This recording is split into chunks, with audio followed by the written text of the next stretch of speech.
Okay, I think this should record the screen well, because last time there was an incident where it just recorded everyone in gallery view, but I think the screen is up close now, so it should be fine. Just to begin with, it would probably be good if you have the notes next to you or somewhere or easily referenceable. And if this is like someone from a future iteration of 468 who is watching this on the ESA YouTube, you can find me on Facebook, Tiffany Yong, and I will send you the notes. So that is just a message to the future, or if anyone hasn't gotten the notes yet. And other than that, just a few things. One, if I say anything stupid or wrong, please unmute and tell me. It is very possible that that will happen. But with all of your cooperation, overall, I think we should get something, we can get something good going. Another thing, if something isn't on the final, please also unmute and tell me, because I had to guess what's in your class. And last thing, if you're confused, please use the raise hand button and I will take the question once I finish the point so that it's less choppy and we don't get interrupted so often. And yes, absolutely. Okay, so I guess we can begin.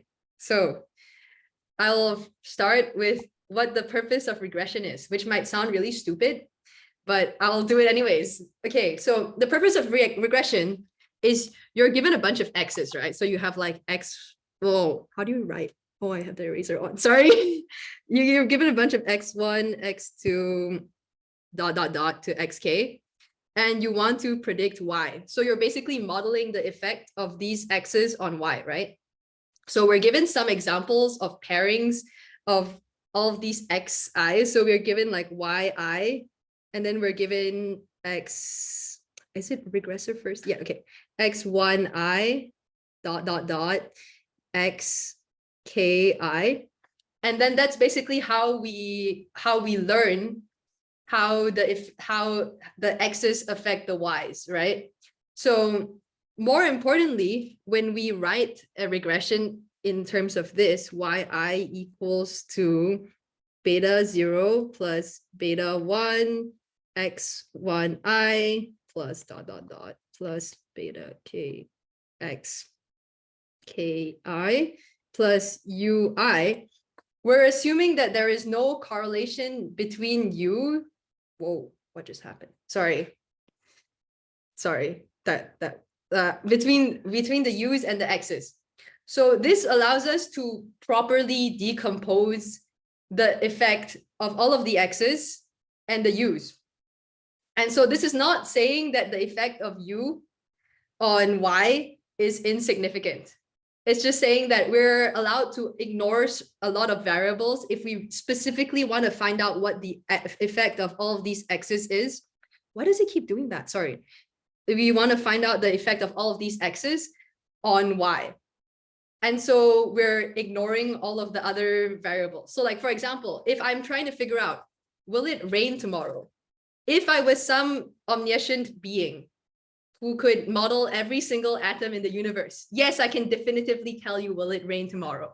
But I am not an omniscient being. And so a meteorologist has to decide based on all of the factors that they are given, all the x1s to xks, if it will rain tomorrow. So in that sense, all of these things are the things that you can observe.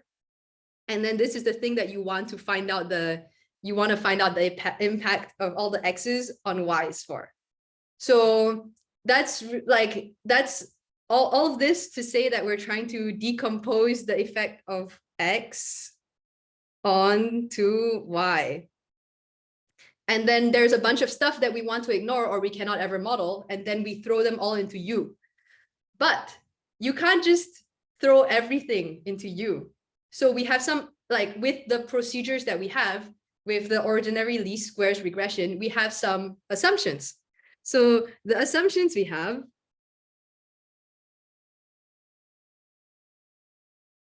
is, first of all, exogeneity. So the expectation of, I'm sorry, this is expectation.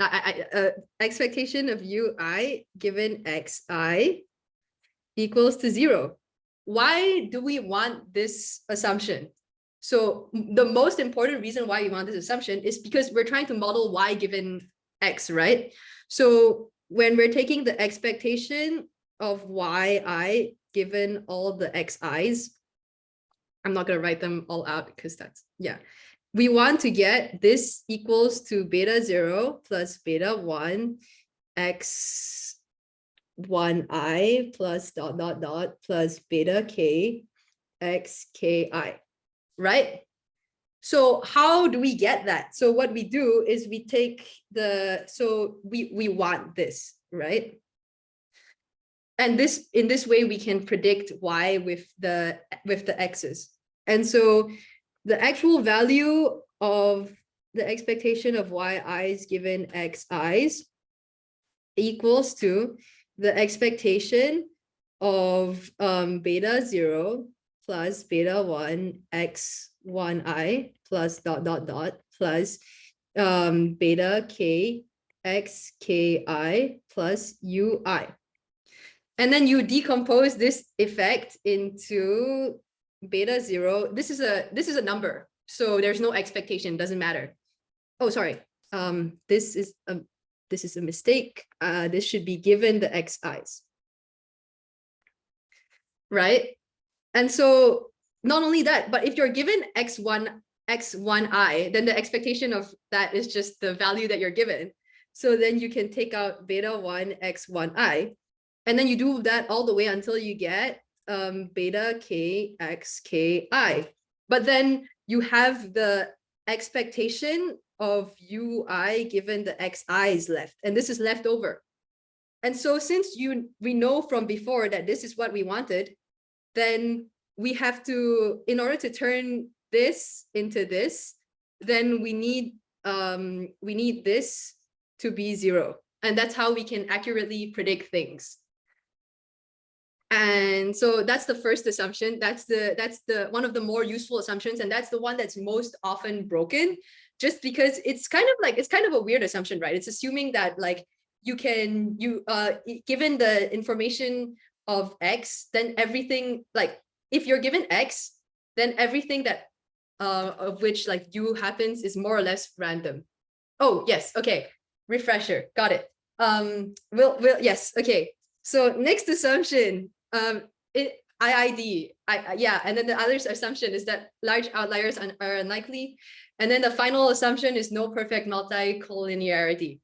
I can give you all the explanations on why they're required later, and then we can just go on. So I actually want to discuss something that I don't think was really covered in your class, which is the like geometry of linear regression. And I think this is really important in understanding how the things work in the future, right? So what you're doing when you're regressing is basically, let's do it. Yes, there we go. Sorry. Okay, so you have this as your y. And let's say you only have one regressor, and this is x. And then you have like a bunch of data points like this. And then when you're doing a linear regression, what you're trying to do is you're trying to find that line that minimizes the distance between these points and the line. So like this line has the equation y equals to bx plus u. Like it's the same as y equals to mx plus c, but it's like you just write bx plus u, right? And then what you want to do is you want to be minimizing this error term, and that's how you project that. Like, so basically what you're doing is you're projecting these y's onto a nice little line. You could have chosen this line, but this would absolutely not be minimizing the error term because you can see that the distances are way bigger, right? So when we find an estimate of a linear regression, we are just trying to find the best possible line that minimizes all the red distances between all the data points we're given, the y's and x, which means that we are very good at predicting what happens given a specific x, right? So like, let's say I'm given this specific value of x. So I'm given this x star. then what am I going to predict for my value of y? I'm going to predict whatever was on this line, so y star. And so this is how you do your prediction. This is often shown in the one-dimensional case, but this also applies to the cases with multiple dimensions. So for example, oh God. Okay, so this is y. This is x1. This is x2. So then we have a bunch of points that are lying on a, I'm just going to draw the plane first because I feel like that's probably going to work better. Oh God. Okay. Yes. Okay. Here we go. Okay. So we have a bunch of points, okay, that are lying in this like three-dimensional plane, like a three-dimensional space. And what we're trying to be doing is we're trying to figure out the plane of best fit such that you're minimizing the distance between all of these points and the plane. And I guess this is the plane. And so the plane has the equation, it can have the equation y equals to beta 0 plus beta 1 x1 plus beta 1 x2. And then all the distances here are the ui's. And so when that happens, then you can see that what you're essentially trying to do each time is you're trying to, in a higher dimensional space, project the likely coordinates of where it will show up, basically. Yes, okay. I'm glad this is helpful. Sorry. And so when this is like the limit of what I can draw. You can imagine this in a higher dimension. And the reason why you can say that the u's are perpendicular to the plane is precisely because of the assumption that we had before, that the expectation of u given x is 0. So this means that the projection that we have is directly orthogonal to is directly orthogonal. And so that's how it's useful.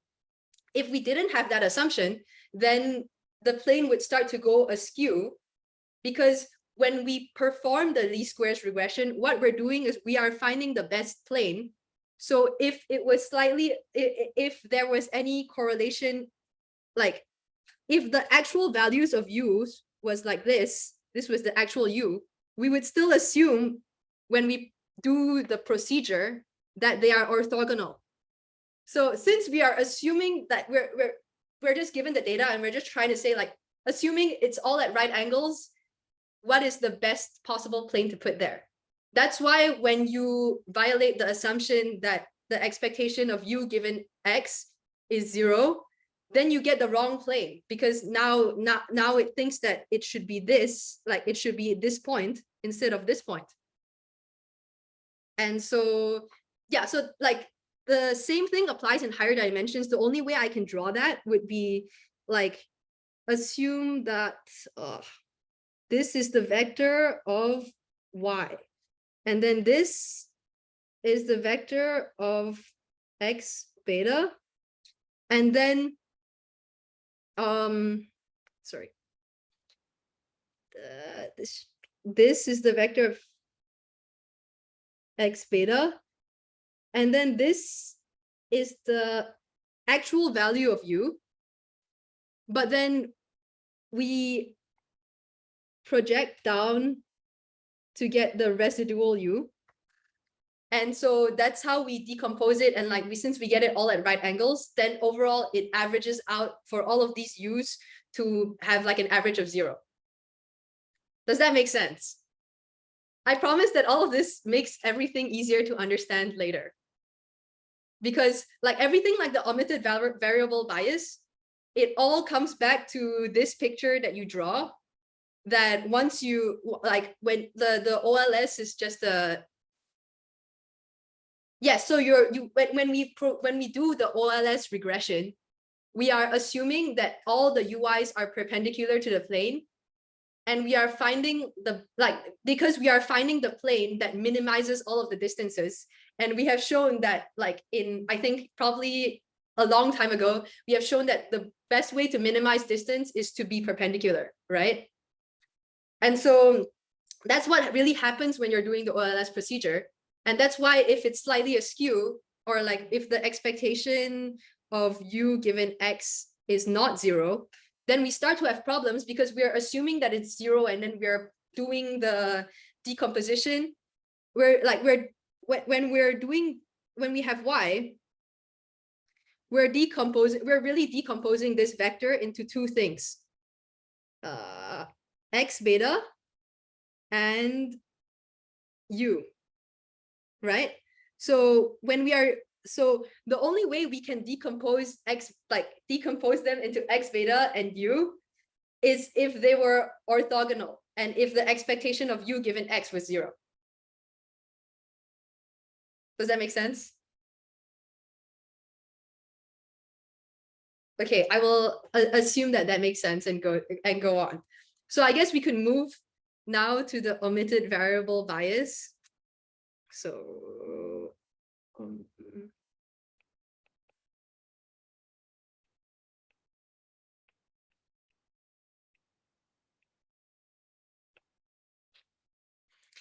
okay, so suppose we want to find the effect of x on y.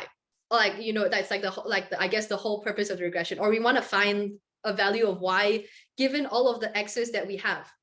So we have to include every single variable that is correlated with both x and y.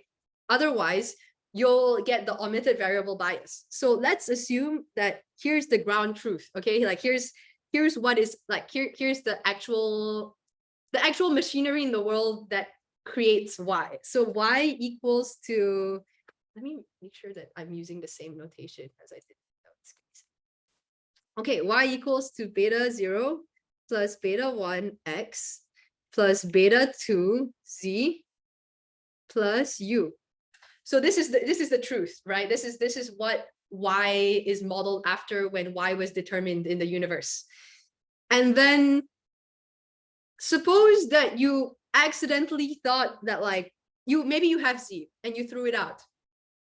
You were thinking that maybe z is not really relevant to this regression. And what you do is you regress instead y equals to gamma 0 plus gamma 1 x plus v. And you would think that v is just simply the error term and it like doesn't matter.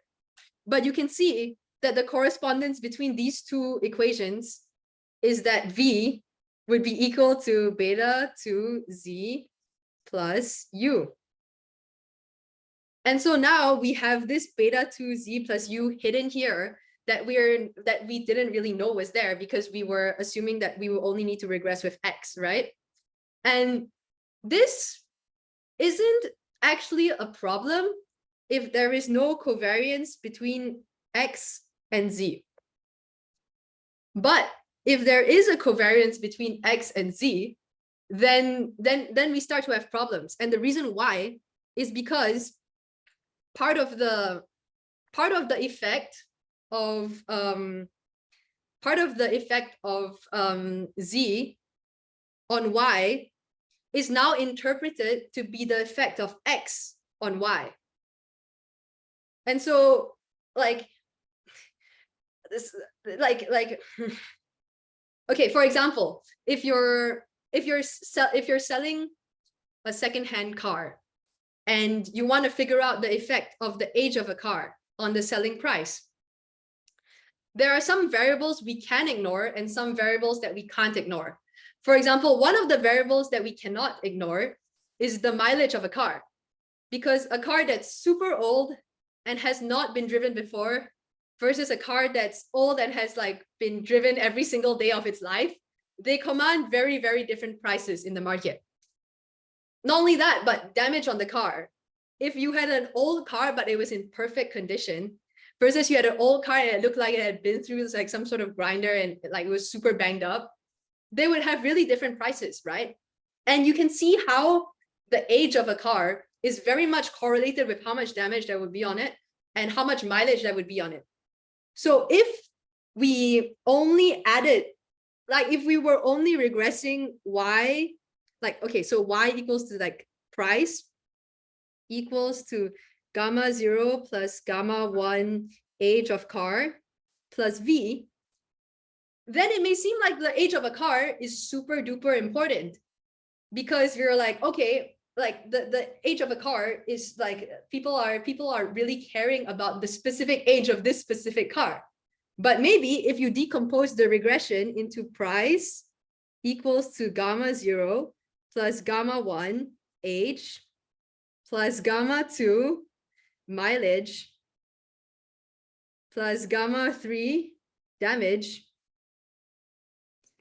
plus U, then you would realize that people don't actually care about the age of a car. It's just that the age of a car is really correlated with all of these other things that people care about, like how shitty it looks or how much it's been driven, right? And like, if you actually think about it, like, what do people care about how old this car is in theory, if it still like drives well and has all the and like doesn't have, and like, yeah, can still be driven. And so in that sense, it's kind of falsely attributing all of these hidden over here, all of these, this is this, right? So all of these are hidden behind the value of V. And so since there is some correlation, obviously, between the age of a car and its mileage is greater than 0, and the correlation between age of a car and damage is greater than 0, then you have the situation where you think that the age is what matters, but the age is actually just predicting the variables that we aren't seeing. And so that's why it introduces some bias into this estimator here, and it like messes everything up. And for like, there are some things that we can plausibly ignore. For example, like market conditions when you're selling the car. If you're selling the car, the market conditions often have nothing to do with the age of the car. And so you can plausibly omit this. You can say that this is within all of the variables that are in U, and it wouldn't really matter and people wouldn't really care, because there is like the expectation of like market conditions given age is 0. How do I know that? Well, what does the age of a car tell me about whether or not the economy is good today? More or less nothing, right? So if that's the case, then I can just say that, okay, this is not something I care about. If it was something I care about, I would put it in the regression. But since it's not something I care about, I'm trying to get the age of the car's effect on selling price, then I can feasibly throw it away. But without all of these, even if I don't care about mileage and damage, these are still important control variables that I need to make sure that I am accounting for. Otherwise, I will mess up my estimate for gamma 1. And so, I mean, I guess I can flip over to the click that. Okay, so I guess I can go over the derivation of this just to make sure that it makes sense for everyone. So over here, gamma 1, I hate that stuff. Okay, over here, gamma 1, yes, okay. Over here, gamma 1 hat, this is the Ols estimator, right? And something that's useful to note is that anytime you have like something minus its mean and something else minus its mean, you can just cancel out one of the means. The reason why that is because when I do sum ni equals to 1 xi minus x bar, yi minus y bar, this equals to sum xi minus x bar yi plus sum ni equals to 1 xi minus x bar y bar. This is a constant because it's like it doesn't depend on I, right? So this actually equals to nx bar minus nx bar y bar, which equals to 0. So all you have is this left. Does that make sense? Because this like occurs like every 5 sentences more or less. So this is why it works. Okay, let me just delete that. so it's not messy. Okay, and then from here, the regression was conducted with only assuming that X was involved, which is why you only have Xi and X bar and nothing with Z. But the truth of the data is that Yi is dependent on X and Z. So then we add this Z in here. And then when we decompose that into, like when we decompose that in the regular manner, I guess, then we get beta 1 plus beta 2 Zi plus plus beta 2, like this term multiplied by Zi, and this term multiplied by Ui. And then often, like what you do is you take the expectation of the coefficient, right? And then usually what we can do is we can just remove this term. Like usually we can just like strike out this term, because like the expectation of U given X is 0. And usually there's only this term left, so we get that it's consistent. But the problem is that now we have this Z term that doesn't go away, because the expectation of Z given X is not 0. And like that's why there's a problem. There's a covariance there. And so what we get is that the expectation of the estimator you get is beta 1 plus beta 2 times covariance of X comma Z over variance of X. And so you can show that it's not unbiased anymore. And then you can show that it converges in probability to this thing by the weak law of large numbers.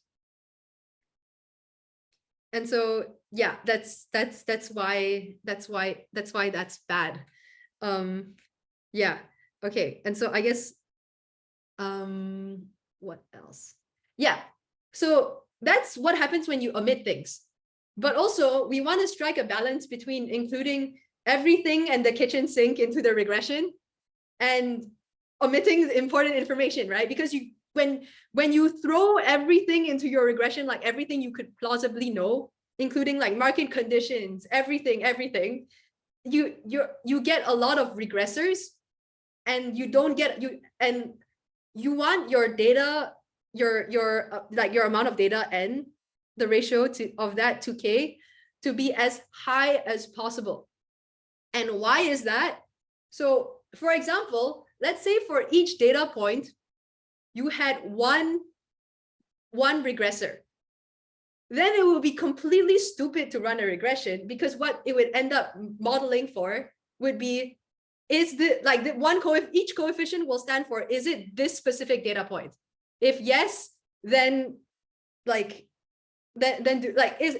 say I wanted to, and this is the data that I had.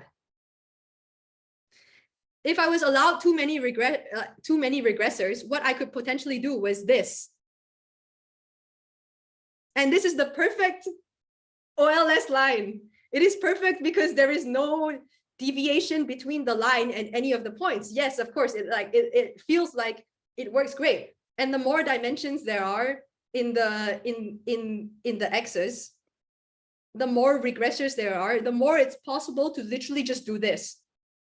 But of course, what it's actually training on in this case, it's basically saying like, is it this specific point? Like this is I equals to 1, I equals to 2, I equals to 3, I equals to 4, I equals to 5. So over here, it's saying like, is this I equal to 2? Then it should be this point.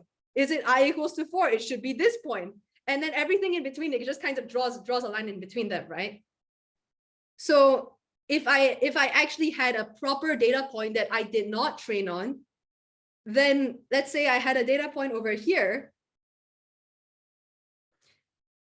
which like if you did a proper regression, it would look feasibly like this, right? But then it would be really confused about this data point over here, because it's not like within the given data points it was training on, it's not any of the points. And it was training really, really, really hard on those specific points. And so that's why you can't really just have a lot of regressors either. You have to be careful about the number of regressors that you have, especially when you have a small amount of data. But at the end of the day, I mean, you just have to, you still have to include all of the control variables. Otherwise, you'll have the omitted variable bias. And yeah, okay. I mean, that's all I had for omitted variables. Is there any questions about that? Okay, I will move swiftly on to the measurement error. Am I going too slow? Like, I feel like this is like, I feel like I'm providing useful explanation for why things are the way they are. But also you might not care why things are the way they are, and you might also just want to do the derivations, but also you could just read the thing if you wanted to know the very derivations.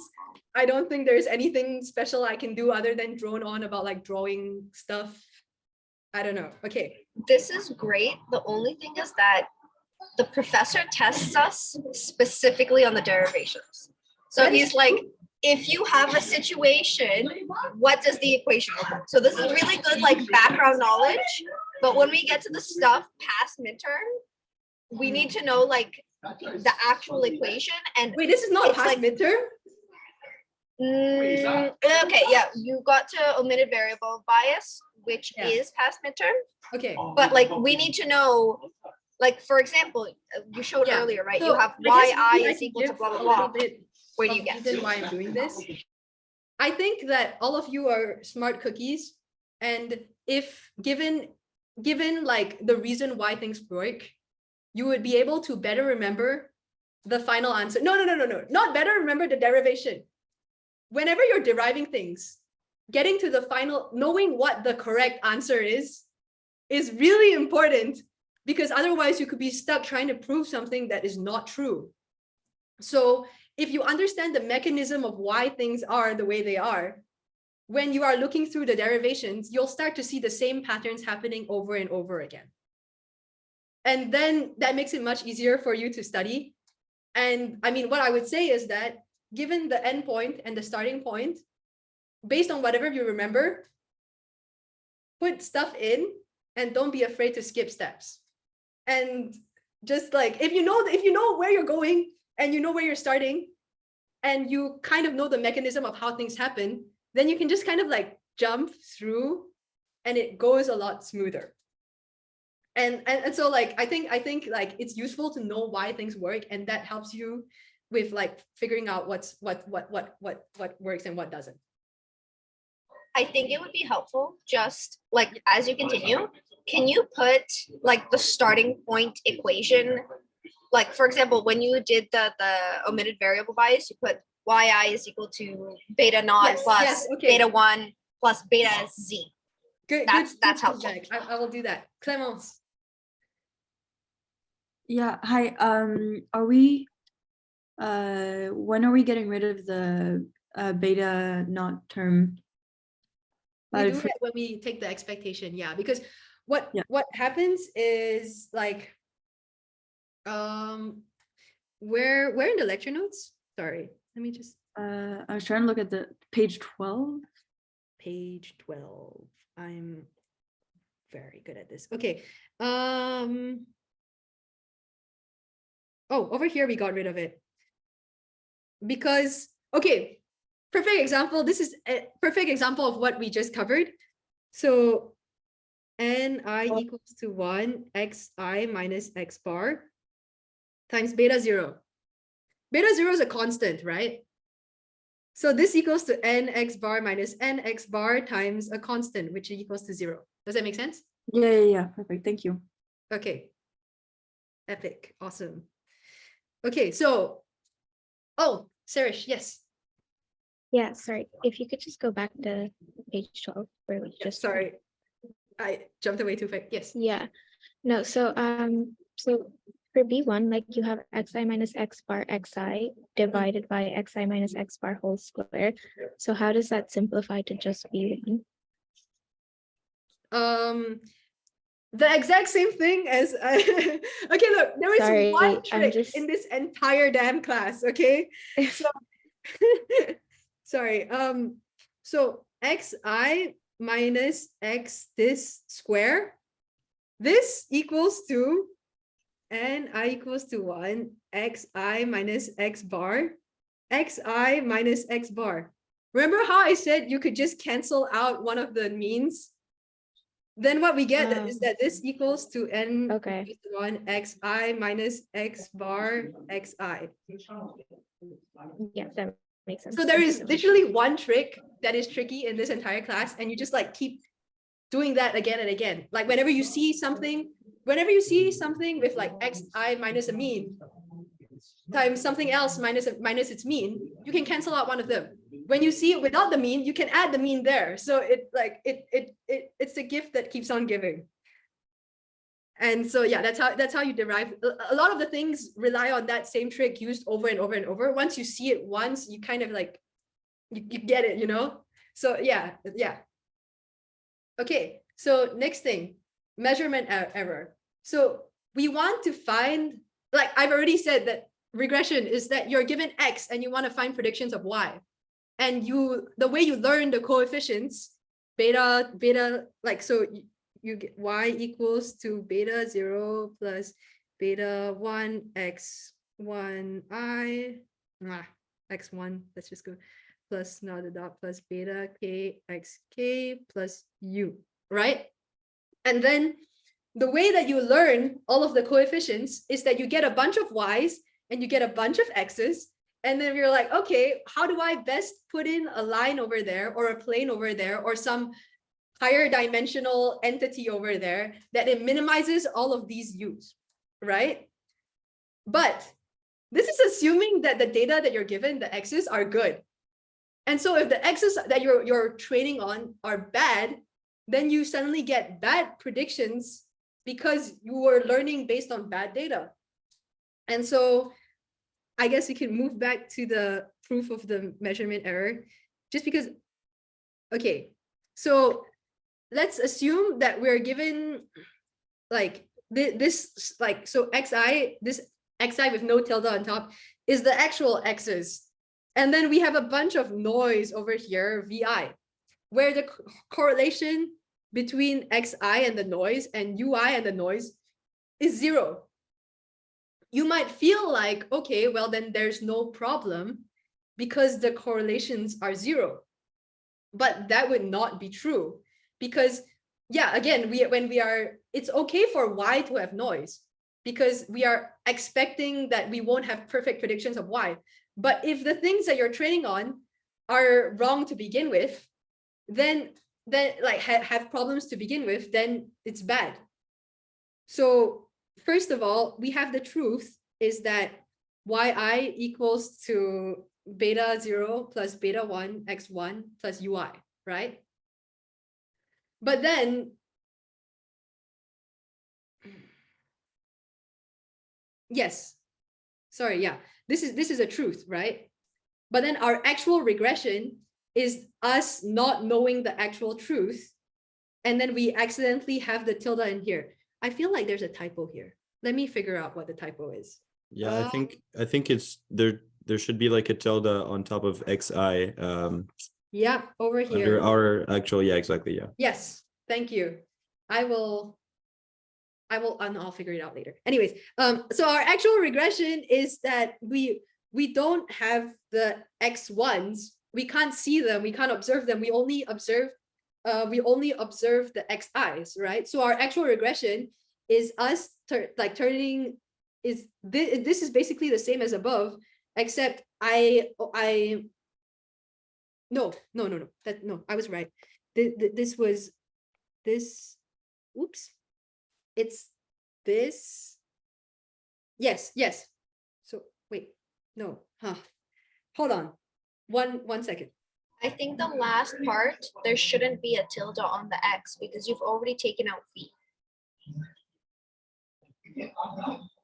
Yes, exactly. You're right. Yeah. Okay. Wow. I really reversed it. I'm sorry. Clowned it. There we go. No. No, I don't think there should be a tilde on any of the x's. According to your equation, there shouldn't be any tilde on any of the x's. Okay. I will have a 1 minute pause break and I will think about it, and then I will have an answer in like 30 seconds. The truth is this. And X.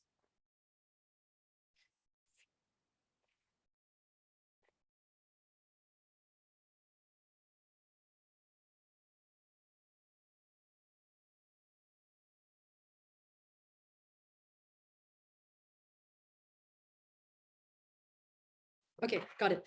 Okay, so this should be a tilde. That's the correct version. So over here, when you're trying to get the xi, like over here you have x1, right?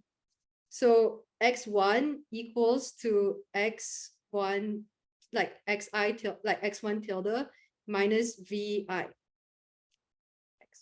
Xi. Does that make sense? And so this is what we assume we are getting, but then we're plugging in this bad data. And so when we are plugging in this bad data, then our actual error term becomes this instead of the UIs like we wanted. So if we had good data, then we would have this regression. And we are assuming that we have this regression, but the actual regression that we have is that this x tilde, we have x tilde minus v instead. And so when we pull out this v and we put it in the error term, like this is the actual error term that we have. That was a really bad explanation. Let me just redo that. Sorry, yes? I think you've already expanded the x from x tilde into xi minus v. So if you look, xi tilde is equal to xi plus v, which is what you have. You have beta 1 xi minus v. So there shouldn't be a tilde because if it's a tilde, then it's equal to xi minus v minus v. No, so what I'm saying is that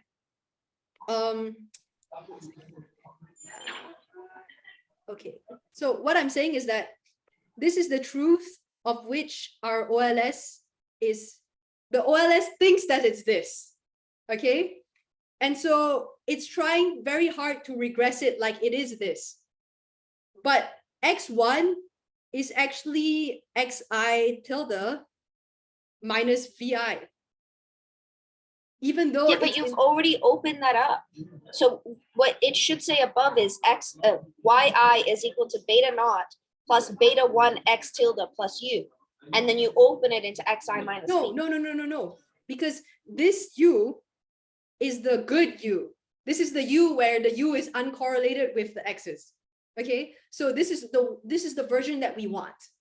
But then we have a bad x that so since we have this bad x, then some of the error that comes from x is being interpreted as part of the error term in u, because we are regressing this against, like, since we are regressing this, part of the error term v is going into u.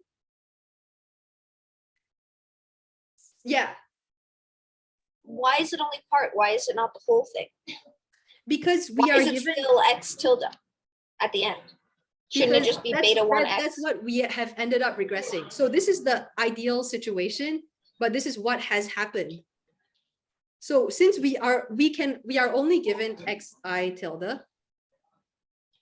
So when we perform the regression of y against xi tilde, then we have this weird error term ui tilde, where it has actually accidentally incorporated some of the information beta 1 vi into this error term. Does that make sense? I understand the ui tilde. If you look at your equation, if you have xi tilde, yes, then your whole equation would be beta naught plus beta 1 xi plus v plus v. Because if you open up your xi tilde, then you have an extra v in there. No, this is a minus v. No, the first one. Yeah. Or So minus v. what- It doesn't matter. So no, because So if I opened up the equation, this would become y equals to beta 0 plus beta 1 xi, xi plus vi plus ui minus beta 1 vi, which would give us beta 0 plus beta 1 xi plus ui. Does that make sense? Probability limit.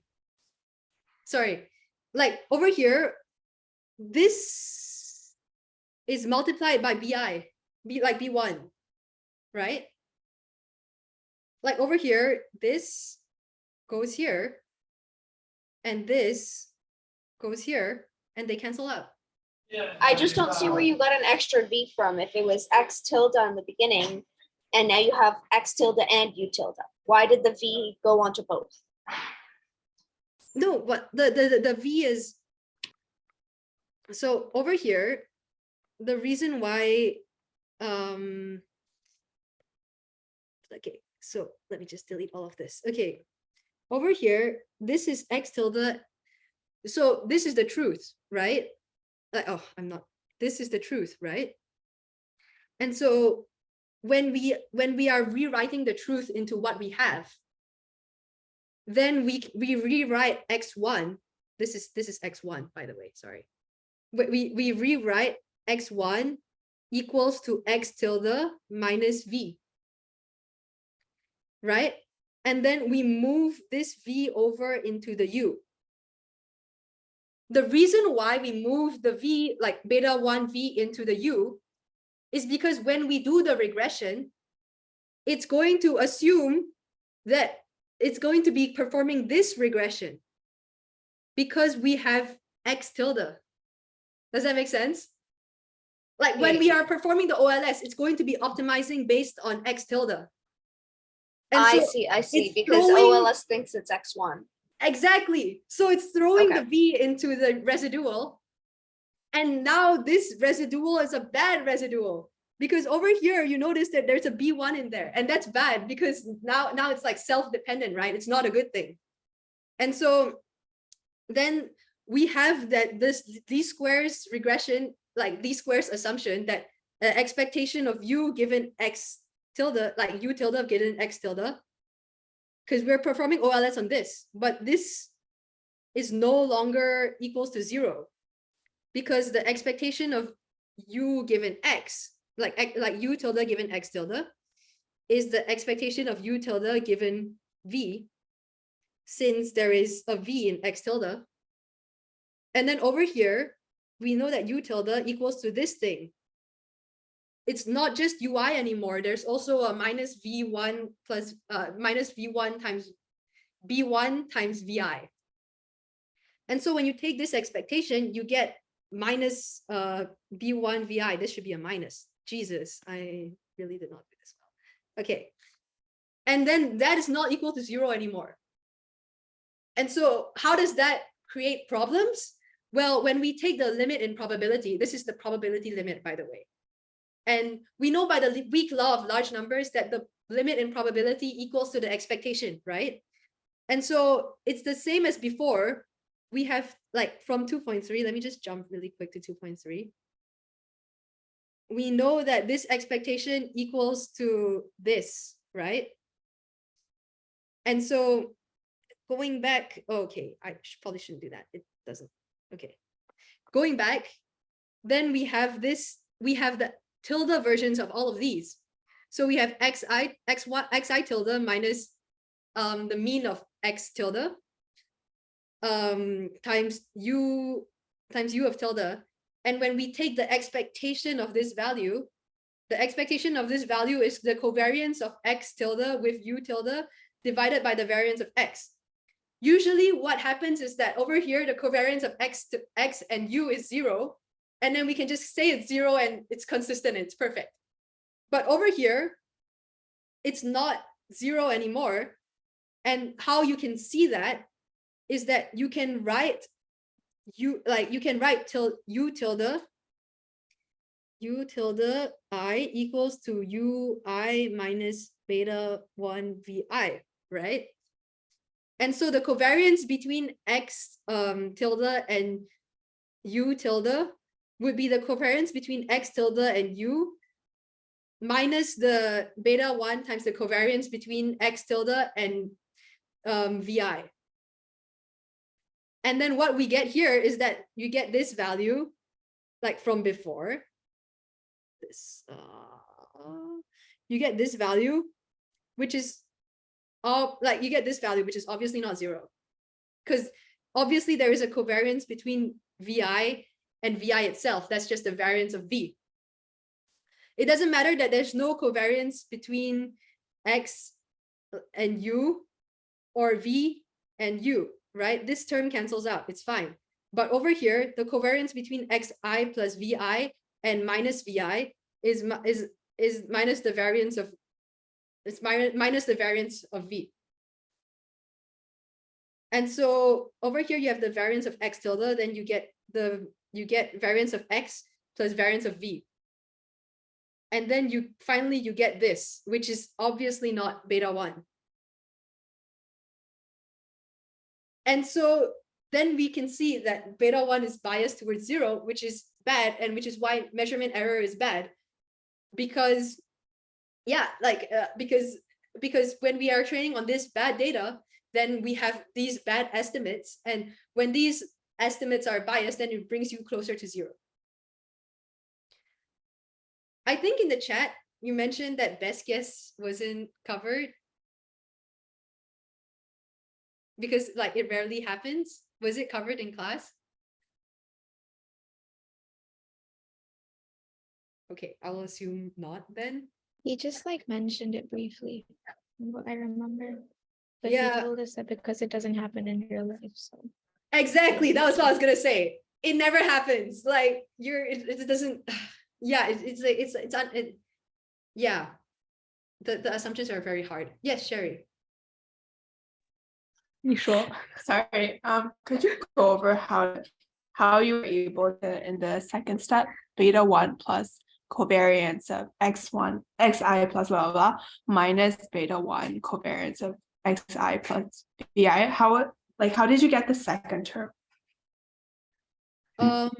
That's because the covariance of xi tilde and then u tilde is ui minus beta 1 vi, right? And then the funny little thing is that this equals to the covariance of xi tilde ui plus the covariance of x tilde I minus vi times beta 1. And that's just how covariance works. There is a covariance associated with each of the random variables that you are given. And then when you add those covariances up, then you get to see how much it deviates in total. It's just like how when I have the variance of x plus y, it's the variance of x plus the variance of y. And so in the exact same way, you can decompose it like this. And there's a typo here, but you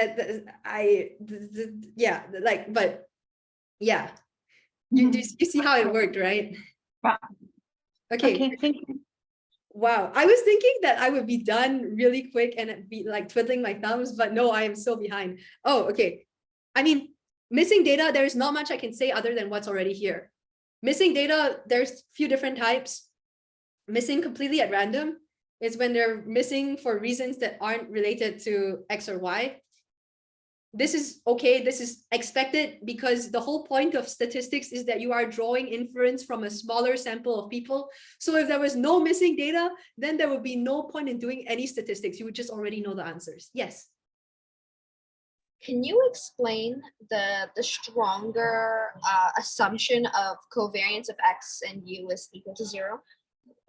I don't really understand what the difference is between the expectation of x given u is equal to 0 and the covariance of x and u is equal to 0. The expectation of what? Sorry, where? So the first assumption is that the expectation of x given u is equal to 0. Yes. But the professor talked about a stronger assumption, that is the covariance of X and U is equal to 0. Okay, can I take this at the end actually? Yeah. Is this, I don't think this is the closest relevance. And I suppose it's like, He does use it quite a bit, and it was actually on the midterm, I think. wait, okay. Would y'all be interested in hearing this? But this is also me delaying because I would also have to go like figure it out in my head because I'm not entirely sure on what the question is. And that might take No, we long- could skip over it, I feel like. Okay, Like okay. if we did it in the midterm. Like, Yeah, okay, I'll do we it at could the touch end, okay? on Promise, it at the promise. end. Because panel data is really important. Okay, simultaneous causality, no one cares. It's useful, but no, like it's you can read it. It really is just you have a chain of like, if X causes Y, but Y causes X, then you can put in, like what you can do is you can basically Y equals to beta 0 plus beta 1 X plus U. This equals to beta 0 plus beta 1 gamma 0 plus gamma 1 Y plus V plus U, which equals to beta 0 plus beta 1. Like you just throw this back in here and then it causes problems. Okay. And yeah, that's about it. Like you like when you substitute X into this Y again, then you have some covariance between you and the you have covariance between you and the regressors, and that's bad. Sounds good? Okay, I will be moving swiftly on to panel data because already an hour in and we're not there yet. Oh my God. Okay, so panel data. So you have a lot of different entities across a lot of different time periods. The way I like to think of it is with an example. So my favorite example is like the effect of traffic cameras in intersections on speeding tickets that you're given. You could say that like, oh, I'm gonna do a regression across like, do you have a traffic camera at this intersection? And then the number of speeding tickets at that intersection. And then we can say like, okay, if there is more speeding tickets given at traffic cameras with intersections, then there's less speeding tickets given at intersections with traffic cameras, then traffic cameras help reduce speeding tickets. You could say that, but then there's tons of problems with that, right? It's just that different intersections have different rates of speeding through. If you pick some random country road in the middle of nowhere, and you pick like the busiest intersection in all of Montreal, there's going to be a different amount of people that baseline are just speeding through that intersection. Different places also have different amounts of policing. So in the middle of Montreal, you're more likely to be caught by a policeman speeding as opposed to country road in the middle of nowhere. Not only that, but over different times of the day or over even different, like over the years, there could be some trends. Maybe people in 2022 are deciding that speeding is in now and they're going to like speed across all the intersections. You don't really know, right? So how do you decompose and get this effect directly? So if you have ever done a scientific experiment, you will know that the answer is pretty simple. And what you do is like, you compare before and after. So let's say before the traffic camera was in this intersection in the middle of nowhere versus after this traffic camera is in the intersection in the middle of nowhere. How many speeding tickets were given? Then you can see, okay, maybe the traffic camera does have an effect on speeding tickets because there is an increase. And not only that, but that apply like this. So this is like, you know, in high school science, what you do is you tweak the dependent variables, which is the traffic cameras. You keep all the rest of the control variables the same as much as you can. And then you see the effect on the independent variable. So over here, we change whether or not there's a traffic camera there. We compare the rates of speeding tickets before and after, and we try to keep everything else the same. And what if you have more than 2 time periods? Because this is like before and after, right? Like before traffic camera is there, after the traffic camera is there. Obviously, the more data we have, the better. We don't want to be just throwing it out. It's valuable data. So what you do is you create a binary variable for each of the entities.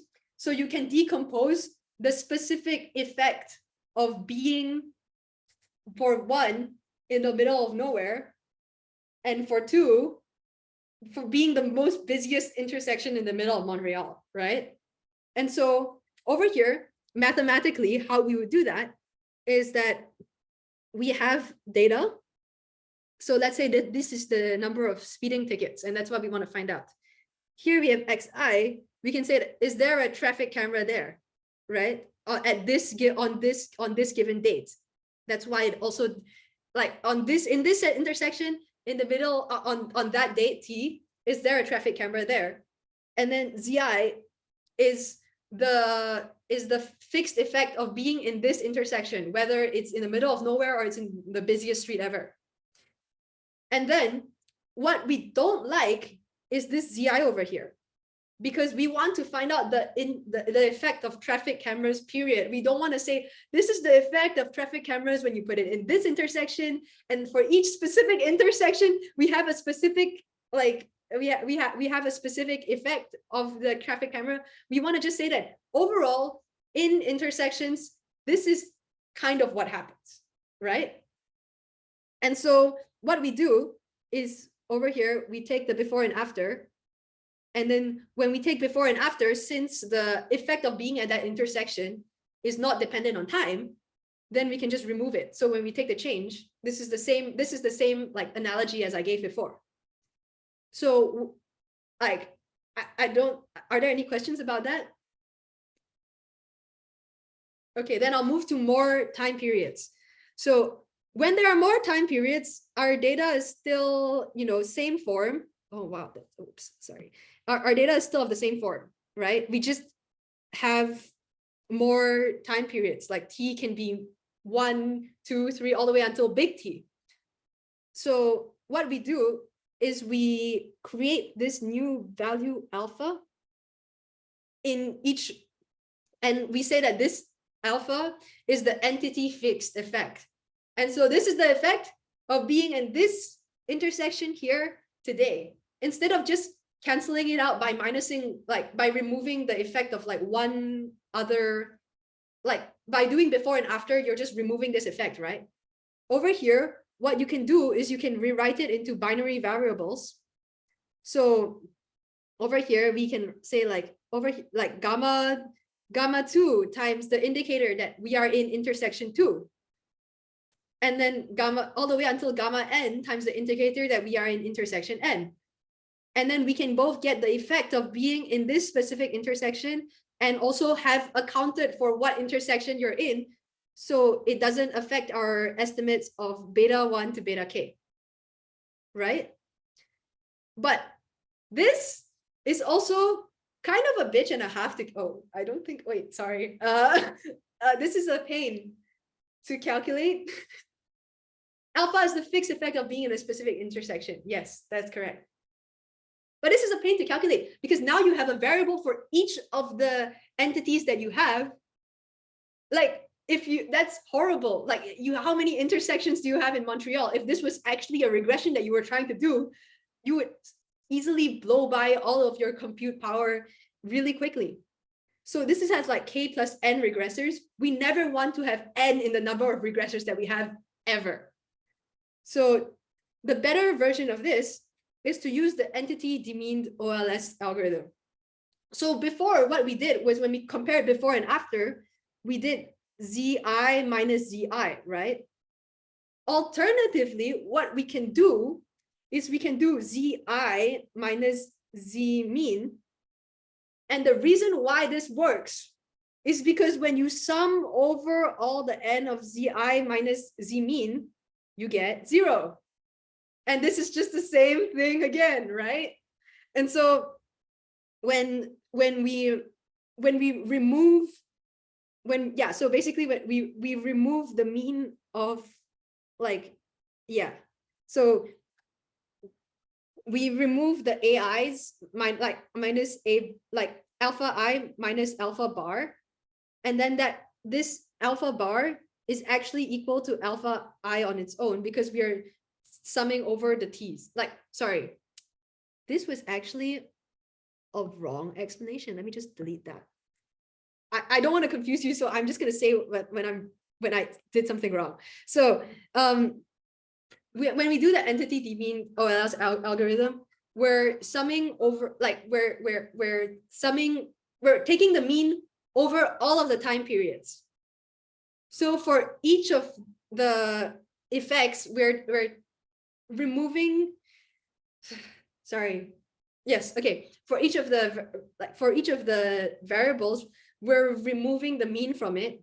And the important thing is that when we remove the mean over all time periods for the fixed effect is the fixed effect, because the fixed effect does not change over time. Like this is the fixed effect of being in this specific intersection, right? So if I take the mean over all the time periods, it's still the same thing, because this is still like this fixed effect we have assumed is constant over time. And that's like a crucial assumption that I probably should have mentioned before. That's my bad. But we assume that the fixed effect is constant over time. So when we take the mean of the fixed effect over time, like obviously this like at this intersection, when we take the effect of being in the country road in the middle of nowhere over time, then we get that it's the same effect of like, you know, being there yesterday versus being there today, same effect. And so when we remove the mean from that, then we get the entity demeaned OLS algorithm. And you can estimate these these betas with OLS, and you get the exact same coefficients as before, except this time you don't have to do k plus n number of regressors, which is bad. Does that make sense? Any questions? Well, is there a way to like estimate what AI is, or is it just in the unknown? So over here, alpha I is no longer knowable. It's So no longer this is- doable? Okay. Yeah, this is the effect of like demeaning it, is that we are here is if we don't care what happens at each intersection. And feasibly, if you're at the traffic police, you wouldn't really care what happens at 10,000 of your intersections. Right. Island. Right. Okay. Yeah. So if you Yeah. Makes cared, sense. and that's why it's actually really smart, because if you had a small number of regressors, then you would do this because it's reasonable for you to care about each of them, right? If I had a small number of people in the class and I was trying to do a regression, then it would be feasible for me to be caring about how each of them are doing. But if I have a ton of things, like if I have a ton of intersections, I don't care about what happens at each intersection. So I just take the mean and then we're done. So there's two different procedures to get you where you want to go. Okay? Yeah. Okay.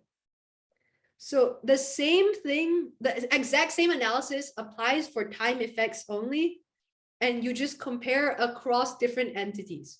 But we don't often care too much about time effects because that's not something that we can control, right? Like the effect of time on whether or not people are speeding, it's like that's not something that is very controllable. So you can't really do you can't really do before and after experiment very well. But what you would do is you would do exactly the same thing.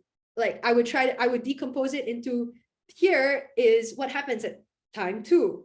Here is what happens at time 3, all the way until time t. And then once I have accounted for all of this like variance over time, because I have included that, like I am taking note that things change over time by allowing the projection vector to project based on what time period it is, then I can actually account for this time. Otherwise, it would have just all been put into the beta 1s and the beta k's, which would have been bad. Because, yeah. And, yeah. Yes, time effect only changes over time, but stays constant over entities. Overall, whenever you're doing panel data, what you want to see is that entity fixed effects don't change over time. They stay constant over time. Time fixed effects stay constant across entities, because otherwise you would have an interaction term. where there is both the effect of time and the effect of entity, but then both of them together have also an effect.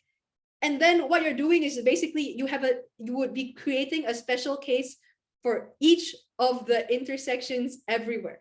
And that would be awful, because you want to make something that's generalizable, right? And so if I'm saying that, like, oh, if you are intersection 1 and at time 3, then there is this special case. And then if you are at intersection 5 at time 6, then you also have an interaction term. Then you are not using the power of having a lot of data points to generalize everything. Because overall, what you're saying is that at this intersection, at this time, this happens. I cannot generalize beyond that anymore. Does that make sense? Okay. And very, very important thing, over here, you have to start at gamma 2. Beforehand, with the entity fixed effects, you also had to start at, did I use gamma as well? Yes, you also have to start at gamma 2. This is delta. I'm blind, sorry. Yes, Surya. Can you start at like gamma or delta 1 and end at t-1 or n-1? Or is there a specific reason why we omit the first one? Okay. Yeah, you took me too literally. Yes, you can remove any one of them. Okay, cool. The reason why you would remove one is then over here. Oh, I'm so dumb. Sorry. Beta 0. Sorry. But over here, the beta 0 term would be the effect of being at intersection 1. What you are trying to avoid is the experience of multicollinearity. And so that happens if you have a dummy, remember from 257? Delta is the estimator for this indicator variable. So like this is the effect of being at intersection 2 is, of being at time period 2 is beta 0 plus delta 2. The effect of being at time 1 is beta 0. The effect of being at time k is beta 0 plus delta k. Does that make sense?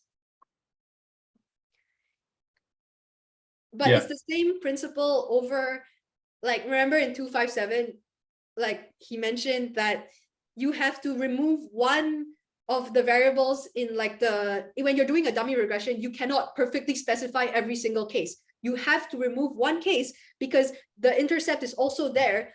You need a default case, basically. And that's what the intercept is there for. Otherwise, you would have, the intercept is 1, 1, 1, 1, 1, right? It's equivalently that.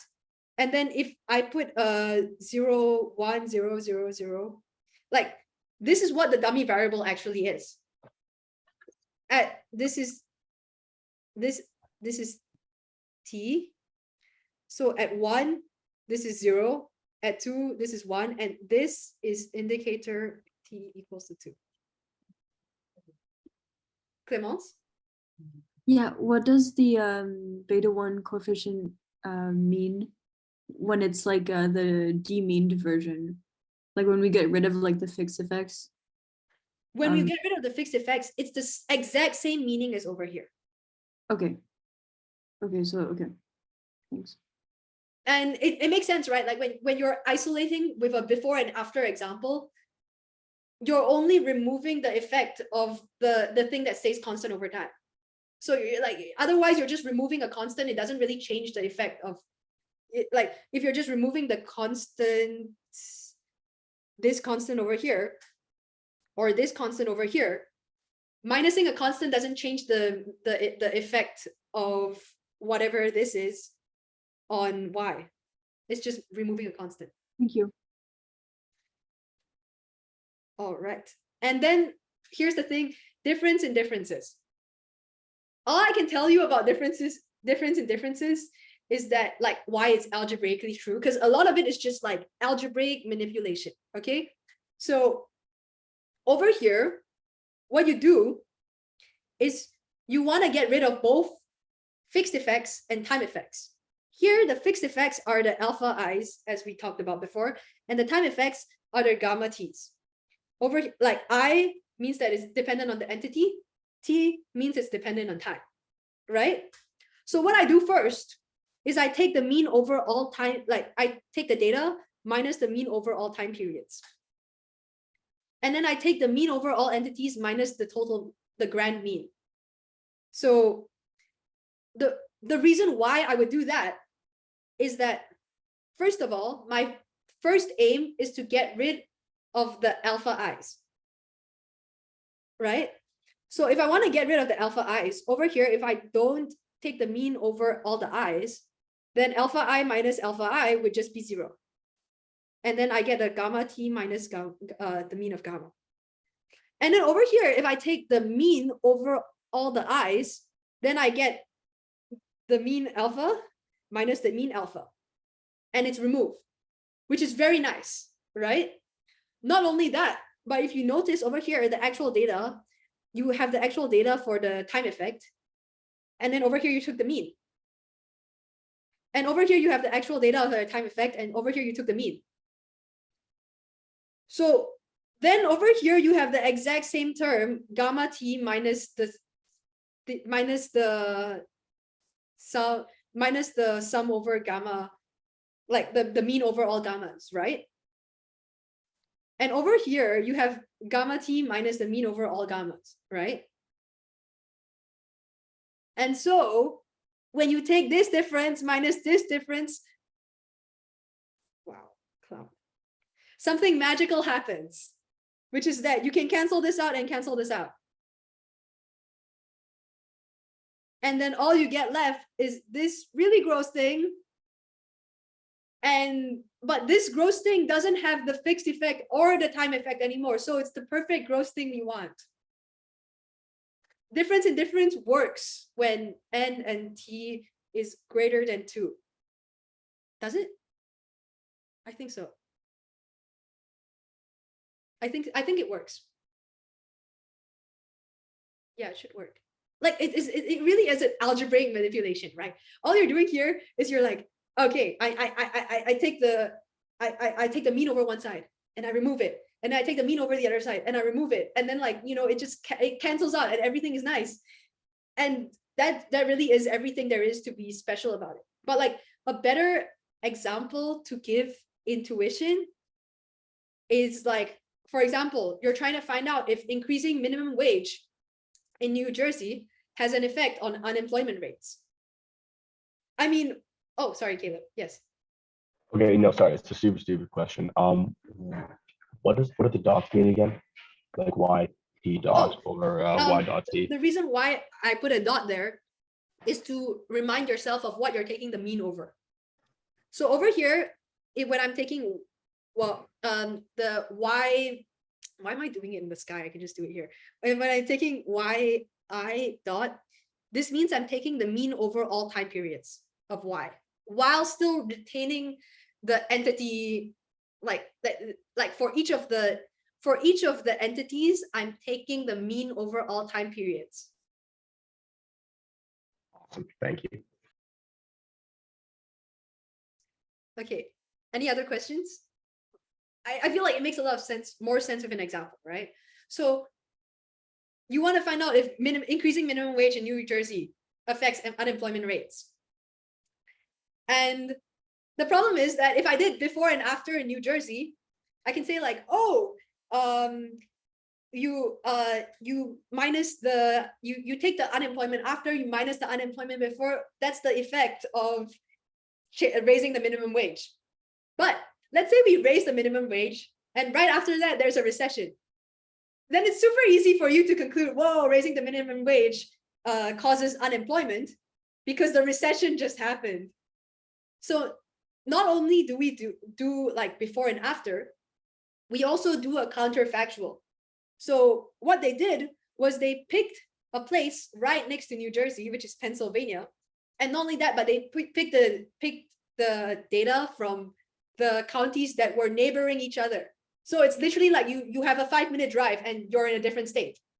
So you would assume that there would be no time effect difference for being in New Jersey on 5 minutes drive away from being in Pennsylvania. If there's a recession, Pennsylvania will also have a recession. If there's bad weather and there's like a tornado, the tornado will also probably hit the Pennsylvania county. And so what they do is they do the same difference in difference process. So over here, over here, this is the effect of being in this is the fixed effect of being in Pennsylvania. This is the time effect of time 1 and time effect of time 2, fixed effect of being in New Jersey. And this is the actual like effect of the minimum wage that we were trying to assume, right? So what we do is we take the before and after on Pennsylvania. So Pennsylvania is basically the New Jersey if they did not raise their minimum wage. And then you can see the effect of unemployment over time, given that there is no minimum wage increase. Then we take the before and after for New Jersey, where they actually did raise their minimum wage. Then we take the change in unemployment in New Jersey minus the change in unemployment in Pennsylvania. And then we can actually see like, okay, what is the actual effect of raising the minimum wage? Which is a really smart use of natural experiments. And yes, so that's how you can interpret the difference in difference procedure. One example is like, one example is like, if it didn't happen, then this is what would have happened. Like if the minimum wage did not rise, then New Jersey could have plausibly looked like Pennsylvania, like the change before and after. And so because New Jersey raised their minimum wage and you remove the effect of like the before and after over time, then you get the actual proper change that is due to change in minimum wage. Does that make sense? Okay. Then yes, these are the assumptions. They are really exactly the same assumptions that we have in the Ols regression, so I'm not going to go into it. Next thing is cluster standard error. I hate this one, but we're gonna do it, of course. The intuition behind cluster standard error is that within clusters, it makes sense for you to maybe have some correlation, right? Like it makes sense for you, your errors to maybe be correlated within clusters. Outside of clusters, maybe that makes less sense. And so what happens is that your covariance matrix actually starts looking like this block diagonal, where like for whoa, what just happened? Sorry. So for each of the, okay, so this is the, okay, this is the matrix of variance, the covariance matrix. I'm going to denote it like this, right? Oh, and this equals to the expectation of U T. Okay, equals to this, equals to this. And then what you have is that within the same clusters, like on the block diagonals, you have covariances here. So let's say ZI, sorry. This is Z1. Then like Z2, Z3, Z4, and then like this is Z, how many entities are there? There's Zn, okay? And then everywhere else is just 0. So within the same cluster, if we order them in terms of like, this means that you're in cluster 1, this means that you're in cluster N, and like everything is ordered in the same cluster, then you would have these like block diagonal, like within the same cluster, you can have covariances. Outside of that, you can't. So when you're doing the derivation of the standard error, what you do is that, so first, this first part just comes from standard OLS procedures, right? And then over here, what you do is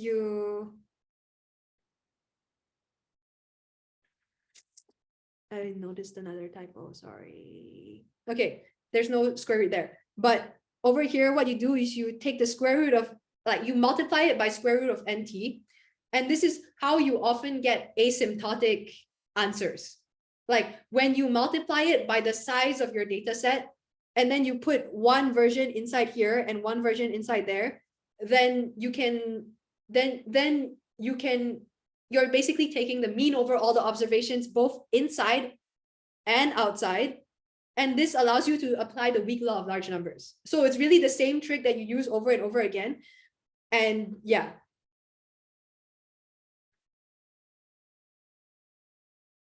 Okay. Damn it, that was not the typo. This was the, was that the typo? Give it a second. This is divided by, that's, yeah, no, this was the typo. Sorry. Okay. And so by the weak law of large numbers, we have this approaches to, I just wrote this as SXXT. This is just a short form for this is the expectation of this. And this is finite and non-random because each of it's just a finite non-random matrix, which is why later you can just multiply it in, right? And so now we do the like now we have this side. This side is okay. So what happens to this side is that when we're trying to find the variance across this side, we can decompose it into its groups of n and its groups of t. The reason why we do this is that, as you remember before, within like over the time periods within the same entity, you can have covariance z, like from the zi's from before. But across different entities, you cannot have covariance. That's the assumption that we've made when we use cluster standard errors. And so all we care about is the variance of zi over here, because for each of the zi's, you can just say that like the variance of 1 over square root of n sum ni equals to 1, zi equals to the variance, like the variance of this just equals to variance of zi. And we're allowed to say this because we know that for each of the variances, like that's true. Like for each of, like outside, when we are just taking each of the zi's and we're taking each block, then it forms its own covariance matrix z1 ... zn. And within this variance matrix, there is no covariance. So we can just say that this is true and that this is just the variance of zi. Does that make sense?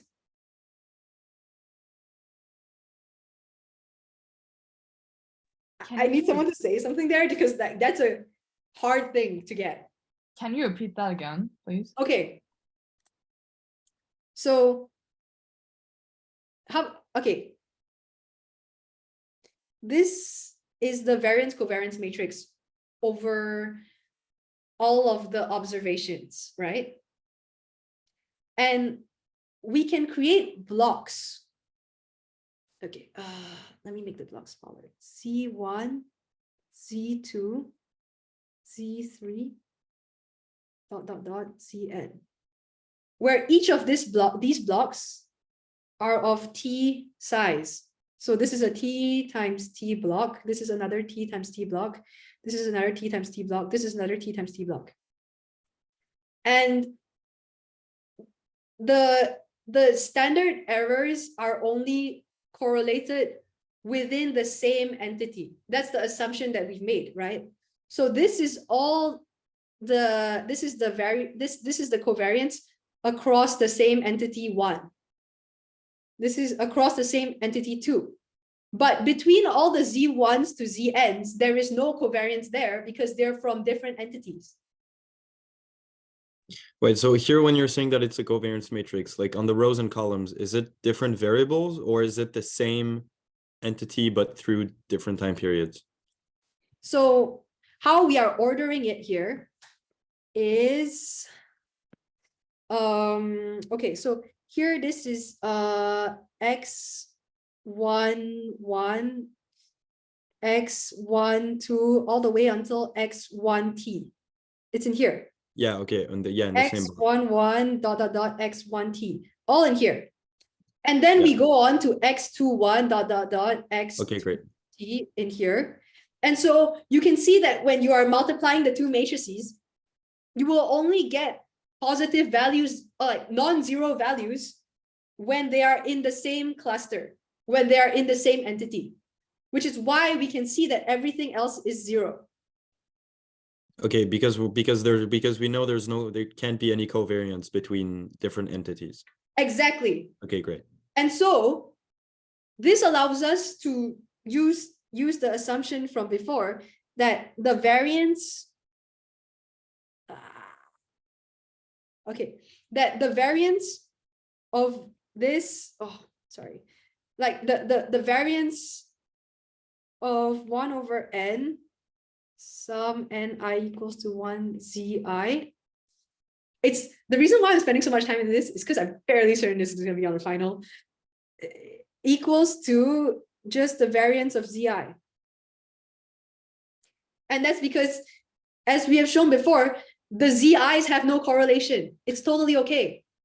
It's only within the zi's that you start to have correlation. Does that make sense? If it makes sense, then I can move on.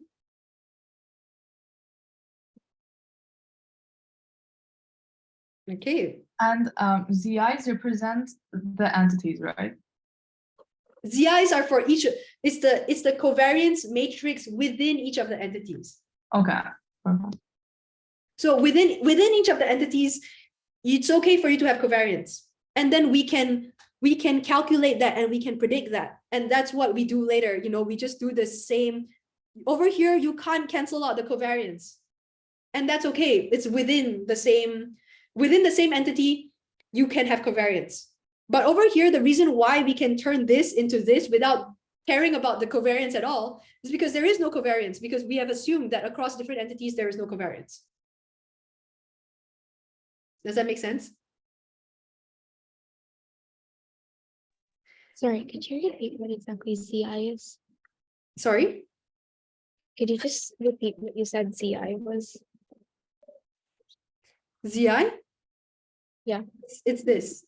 Like it's the blocks of correlated the blocks of variance covariance for each of the entities. So Z1 is the variance covariance matrix for entity 1. Z2 is the variance covariance matrix for entity 2. ZK is the variance covariance matrix for entity K. Does that make sense? Yeah, thank you. So across the different matrices, there is no covariance. And so we can just decompose it like this.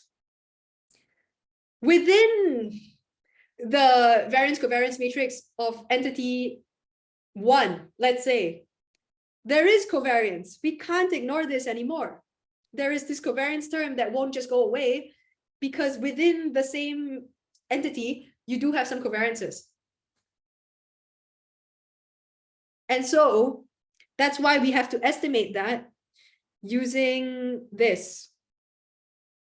And the reason why this just equals to ZI square is this whole thing. And I don't think I can explain it any better to you right now. Then I can just like give you the intuition of why this works. When in doubt, literally just draw this out, like Z1, Z2, all the way to Zn. Everything else is 0. And then from there, you can derive that, okay, what matters is each of the ZIs, right? So how do I get a good calculation for the ZIs? Is that if I estimate it.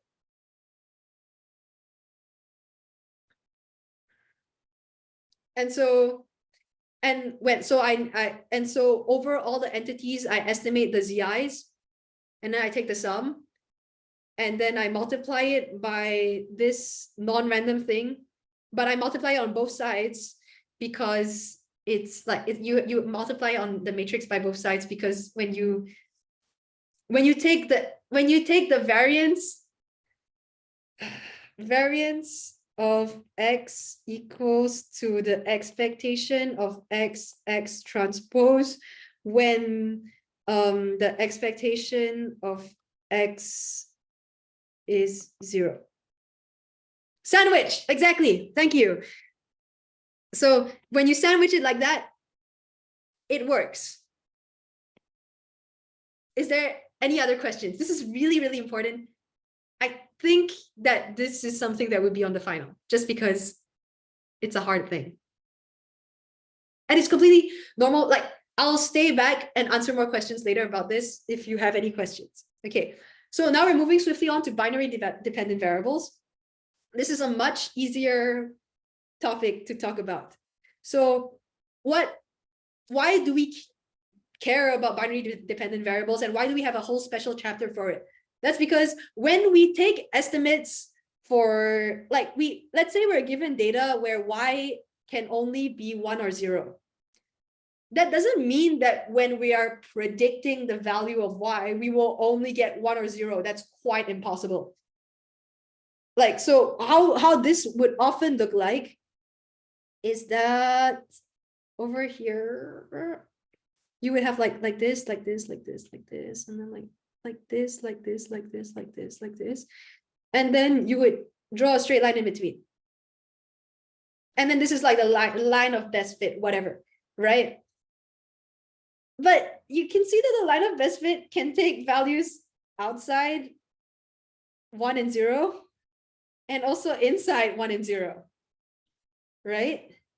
And so what does it even mean when, like, let's say when they give you yi hat is 0.8? What does it mean when the indicator of, like, are you gonna enlisting in the military or not, which is an indicator variable, they give you 0.8? So like yi hat is 0.8. How do you interpret that? So a reasonable interpretation of that would be that you take the expectation, like we take the expectation, right? And you have to notice that if y was a binary variable, y can either be 0 or 1. So when you take the expectation, what you actually get is the probability that yi equals to 1. So a sensible interpretation of yi hat would be the probability that yi equals to 1. And that also provides a lot more nuance, that, like, oh, if you're under 5 feet, you're not likely to be a pilot. I mean, someone could be a pilot and be under 5 feet. It's like you can have one of those data points in your data set, but overall, it is unlikely. So you can give a probability for that instead of saying, yes, it will happen, no, it will not happen. And so some smart cookie decided, okay, so how about this? We use OLS, we get a bunch of data, as we have done before over here. We find the line of best fit all the way through, and then we create predictions. Now that we know we have an interpretation for everything in here, it may seem like it could be okay. But then the OLS is a straight line that goes on beyond 0 and 1. And so that's a problem, right? What does it mean to have the probability that yi equals to 1 is -5 or +10? It becomes nonsense. And so that's why the linear probability model is bad. Like, although it's a very nice interpretation of the slope coefficient. You're saying, like, oh, as you increase your age, your probability of a heart attack will increase by like 0.5, like for each year that you are alive.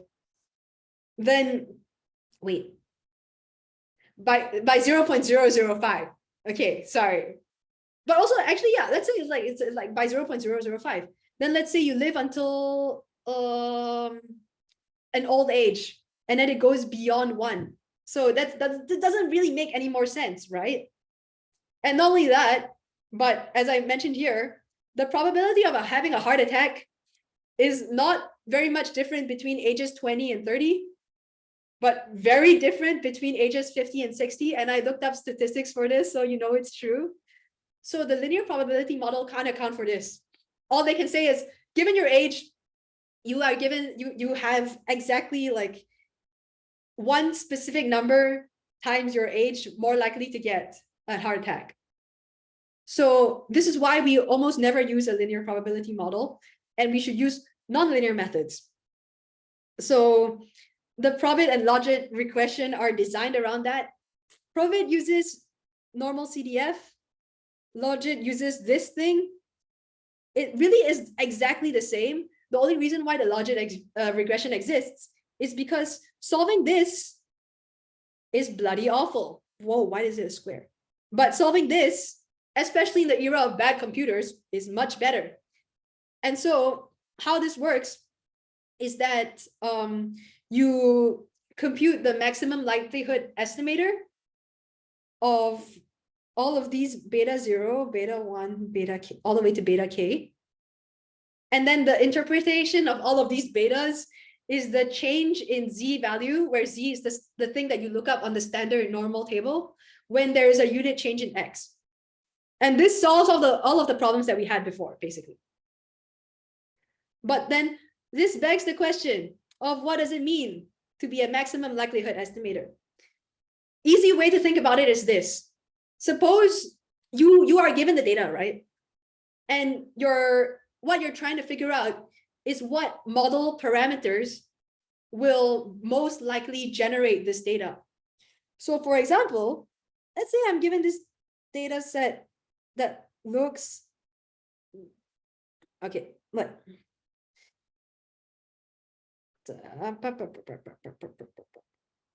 Let's say this is X, this is frequency. Like how many data points land on a specific X, okay? And let's say I was trying to find the maximum likelihood estimator of the mean and of the variance. And I assume that all of these data points are like normally distributed, okay? So over here, it makes sense for me to draw a curve like that looks kind of like this. And then I say that this is the mean, and then something like here is the variance.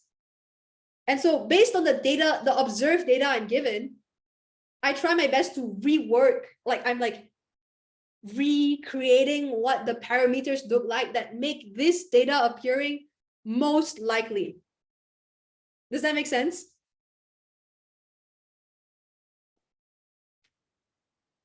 Okay, I will assume that that makes sense. And so under general conditions, it's consistent and asymptotically normal. But also MLE is like a crazy, like it's hard to analyze just because you have to solve for this, which is not possible to do. Well, technically you have to solve for this, but it's not possible to do without a computer, more or less. I mean, I wouldn't want to do this, especially with the standard normal there. Awful, awful, awful. So yeah.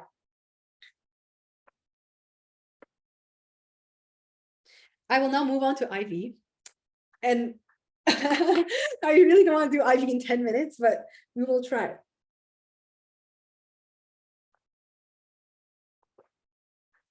Okay. Okay, I'm ready. Okay. So, sorry, I did not manage my time very well. The reason why I did the, what's it called? The geometry of least squares regression is actually just more or less for IV. So what you're doing when you're doing IV, like instrumental variables, is that the problem that you have is that U and X, like X is not exogenous, right? But then let's say we find some value Z, where the correlation between Z and U is 0, and the correlation between Z and X is very large. Then what we do is we project X, like let's say X is here and then Z is here. We know that Z and you have no correlation, and so Z and U are orthogonal, right? And so what I'm doing is I'm projecting X onto Z. I am taking all the X that can be explained by Z, and then I'm using that, like I first take that regression. So all the X that all the X that is explained by Z, and then afterwards I'm doing the regression for the second stage. So it goes a lot easier when I give that example. So the goal is for you to find out if serving in the military during the Vietnam War has an effect on mortality rates. It's easy for you to be like, okay, I just regress whether or not you served in the military against the mortality rate. But then there's a problem, right? There's like two different kinds of people who serve in the military. So people who volunteer to serve for the military and people who are drafted. So people who volunteer to serve in the military statistically are likely to have lower income and have higher mortality rates. If that was the only omitted variable and that was the only problem there, I could just add in the income term. I could just be like y equals to x plus income plus like beta 0, blah, blah, blah, blah, blah, right? But the thing is that there are so many other unobserved variables that could make someone decide to more likely or less likely to volunteer for the military, which is problematic. And so you don't want to do the whole analysis, right? But it's really nice because there is actually a perfect instrument, Z, that is correlated with serving the military, but not correlated with mortality rates. And that Z is that if you were drafted into the military, because obviously, if you are drafted into the military, you're way more likely to go to the military, right? Not only that, but these draft numbers are randomly assigned. And so since they're randomly assigned, they can't be correlated. Like this randomly assigned draft number has no relation with mortality rates directly. And so the only way that being drafted into the military, like having this specific draft number and being drafted into the military can affect your mortality rates is if you go serve the military and then you know everything that happens in the military, it happens in the military. So what you do is you first conduct this regression, and then you get the estimate of you get the estimate x hat of that you get from the first regression. And this intuitively is all of the military service that is explained by the draft number. And so what you're more or less doing is you're finding the people who served in the military who would have done it, even like who if their draft number was not that they were drafted in the military, they would not have gone to the military. And you're finding the people who, even if they did not get drafted, they still if they did not repeat the explanation, sorry. You're finding the people who, if they were not drafted, they would have not gone into the military. And you're comparing them with like their mortality rates with people who were not drafted and did not go into the military. So it's basically like assume that I had not been drafted. This is what my life would have been like. But I was drafted, so this is what my life looks like. And so you're comparing directly because you know that this person did not volunteer. The reason why you know that this person did not volunteer is because you know that this is all the military service that is directly explained by the draft number. Does that make sense?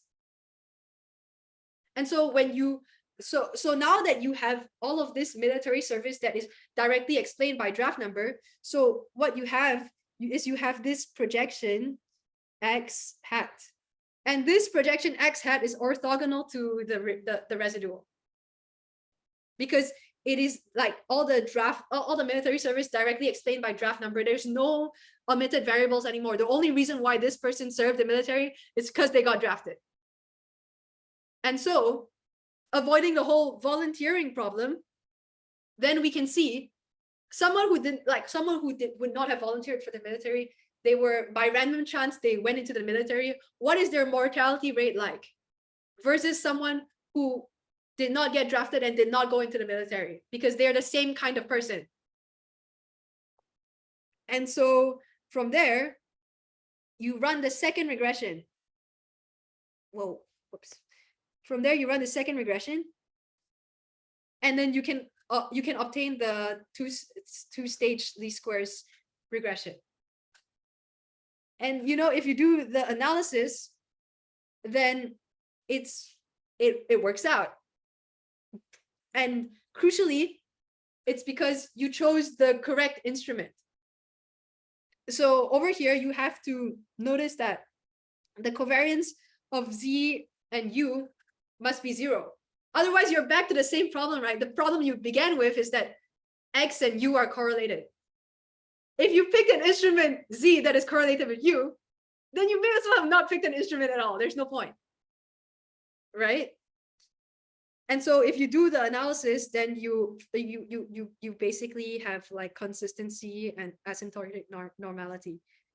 And for general IV, if you have multiple instruments, then it's really the same thing. You just perform multiple regressions to get estimates for each of the coefficients. You're getting estimates in terms of the instruments, right?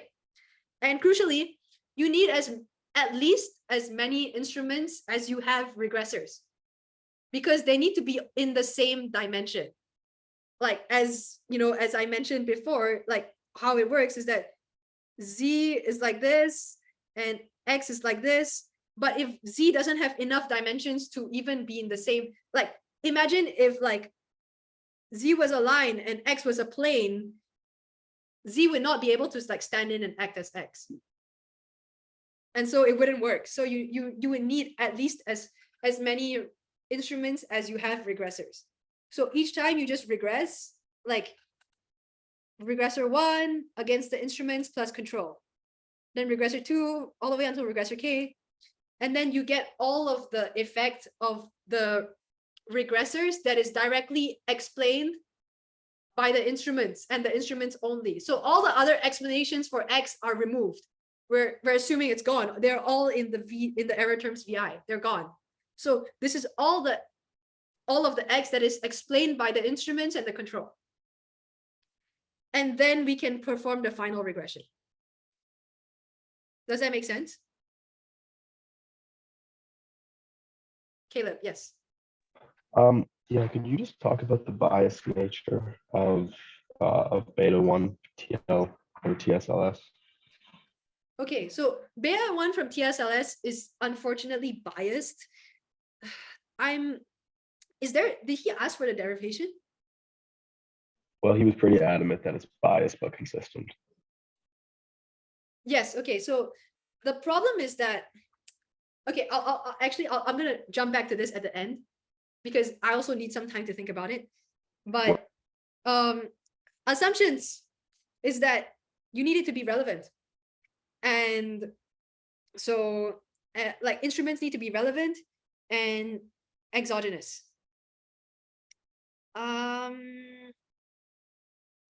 So yeah, I mean, because they have to be relevant, they cannot be perfectly multi-collinear. Otherwise, your second stage regression doesn't make sense anymore. Same thing. Only one X, then yeah, okay. I mean, which one was validity? That's what I wanted to cover. Sorry. Like with the 3 minutes I have left. Okay. So really important thing is that we want that you want that XI is very strongly explained by ZI. Why?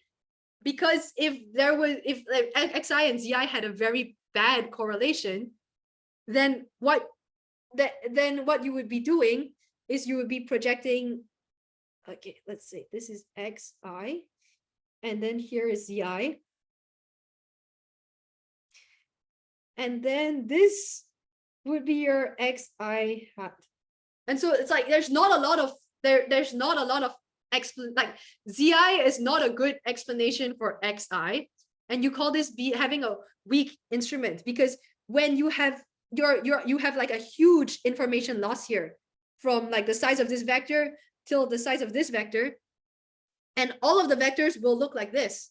So this is one data point, right? So all the data points, when you project it onto Z, will look very small. And so it's very hard for you to tell signal from noise. How do you know that this is not just random noise that created this, and it's actually some proper effect, right?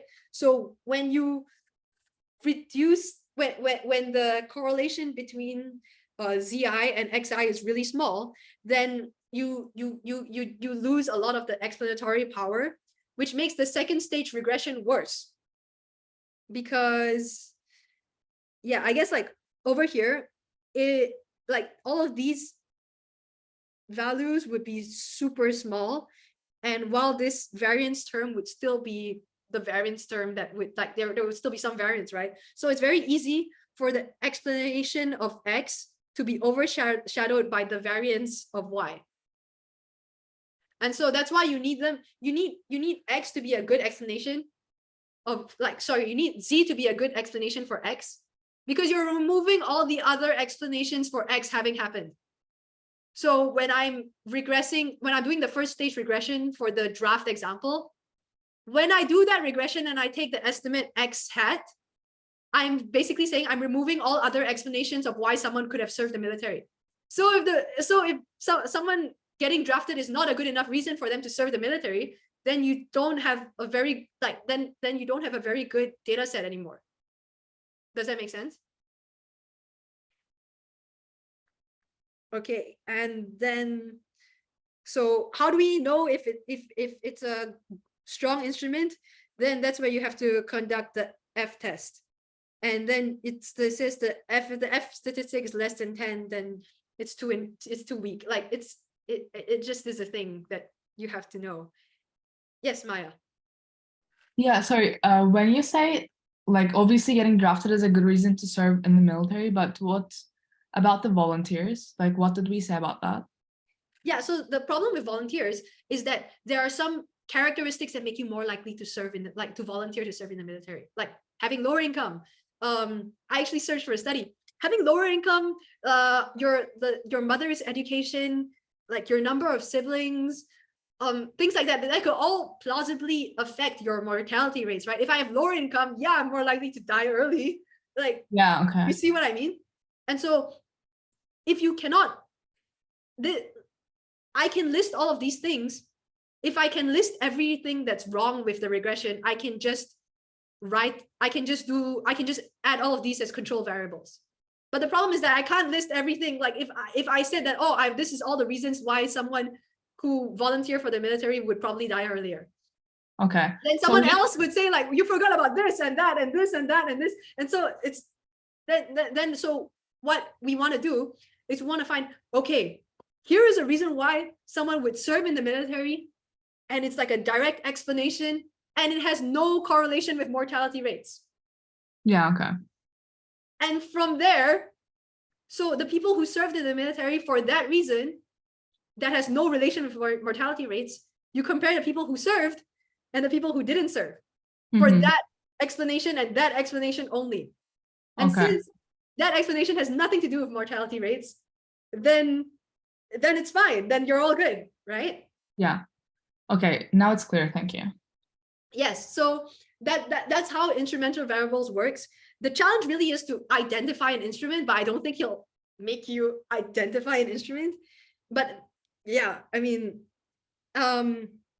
so something else is exogeneity. This is not really something you can test if you are exactly identified, because what you do when you test for exogeneity in the over-identified case is we're saying that, okay, is like throwing out this instrument, is this better or worse? And then throwing out this other instrument, is it better or worse? But if you only have exactly the correct number of instruments for it to even work, then there is no way you can throw out an instrument. So you're stuck with whatever you have. So yeah, that's it actually. Yeah, but like if you have any questions, like yes, like you can go ahead, or like I can, because that's all I had, I guess. Like I can do yeah, I didn't really want to do derivations because it's all there, and I didn't think that would be very useful. But yeah, I Yeah, mean, can we just do the bias nature? the bias TSLS. Okay. Yeah. Let me Google it and let's see.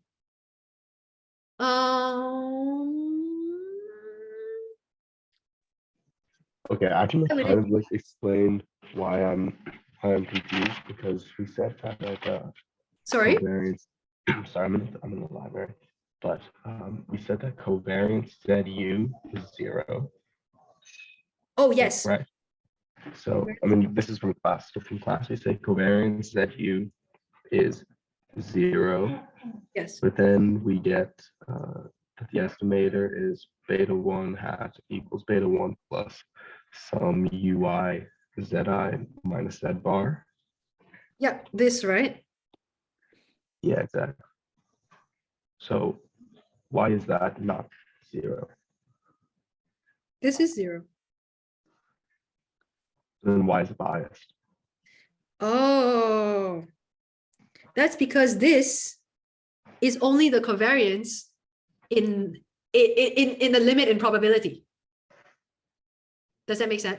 Like this equals to the actual value of this is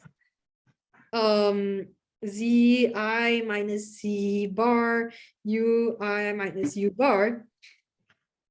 Yeah. This, if you take the expectation, sorry, this is 1 over n at the front. If you take the expectation of this, then you get that this is the covariance of Zi and Ui. But this on its own is not the covariance of Zi and Ui. And so that's why consistency is a different thing than bias. Wait. Give me a second. That's weird. No. That's not a good explanation, because when you take bias, you take the expectation minus the value. Give me a second. Weird.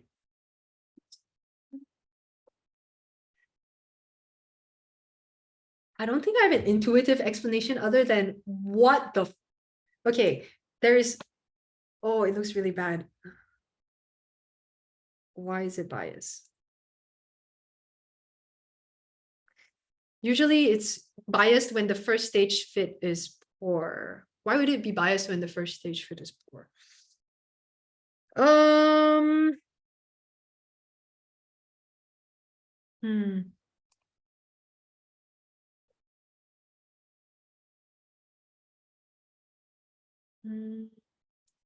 Okay, I think I will just have to say, I don't know, but I will get back to you. Is that better? Yeah, no, that's totally fine. Yeah, if anyone in the class like understood what the prof said, feel free Yeah, to. I don't think, here's the say thing, it. I don't think you need to know this, just because everything I can Google is a research paper and also has like 6 summation signs. I think you're good. What? Thank you. Also, I see that Jiho, you had a question. The probit and logit models, the difference between them is that this uses the standard normal, like probit uses the standard model normal that looks like this, and logit uses this thing. And asymptotically, they are the same. Like they are more or less the same. The only like they give similar interpretations. And they have the same effects as well. The only thing is that one is easier to calculate.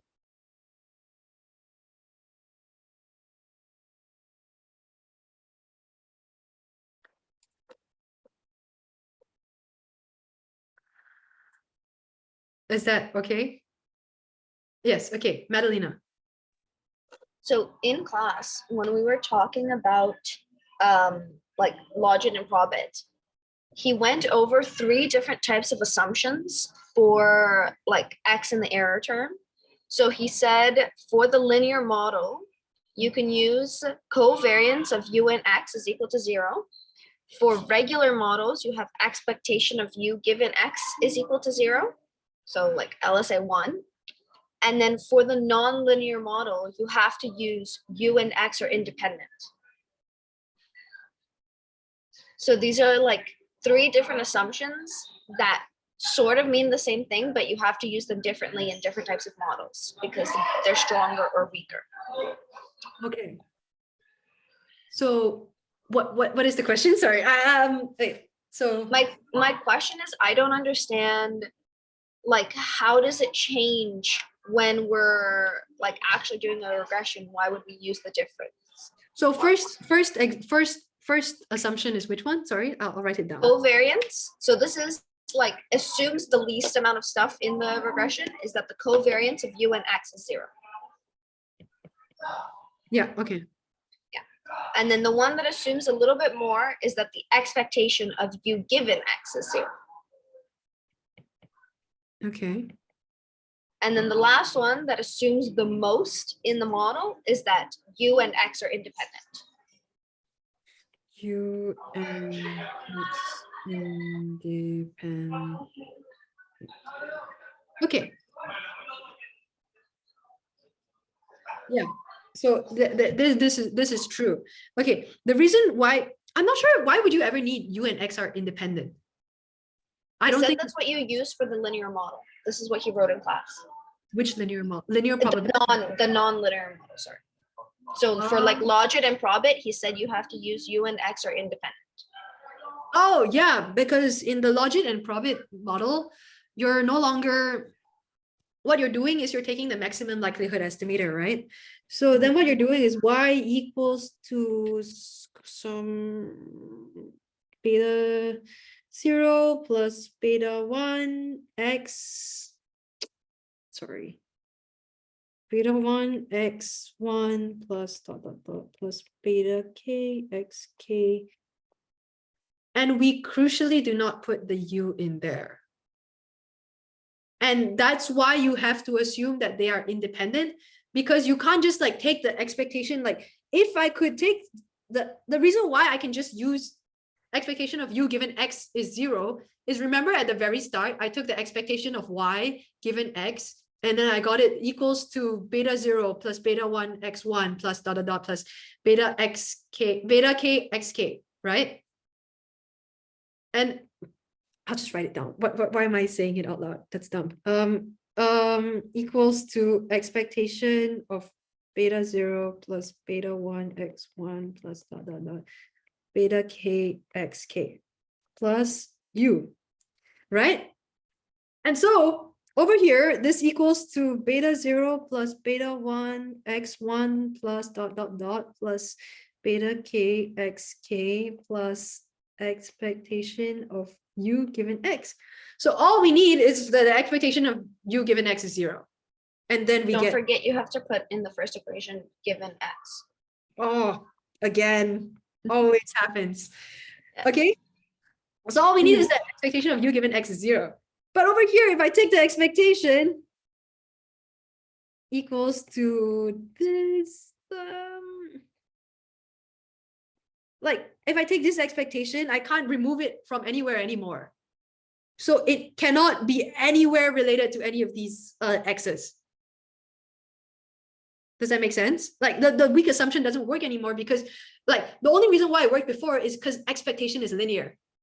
But in non-linear models, you cannot use the linearity of expectation to decompose the expectation anymore. So you need that the expectation of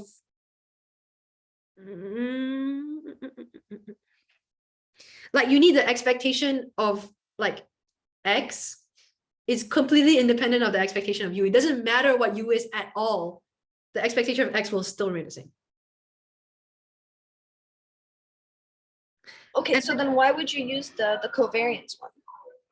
The reason why you use the covariance one is because you like all over the place, I constantly used that the covariance of something was 0 just because I had this assumption, right? Like just now with the instrumental variables as well, I use the fact that the expectation of like when I derive that the OLS estimator is consistent, I would have also used that the covariance of x and u equals to 0. I'm pretty sure I can just pull it up. Wrong one. How do I jump to the top? Okay. Okay. Sorry.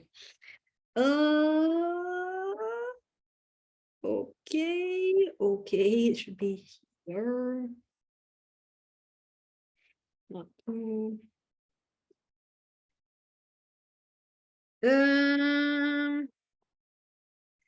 I mean, at some point I must have used that the covariance of x and u are 0, like as a consequence of exogeneity.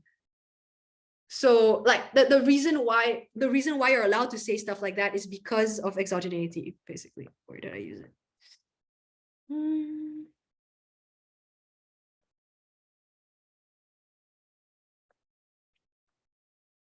Oh, the reason why I can't find it is because usually you skip over that step. But yeah. Yeah,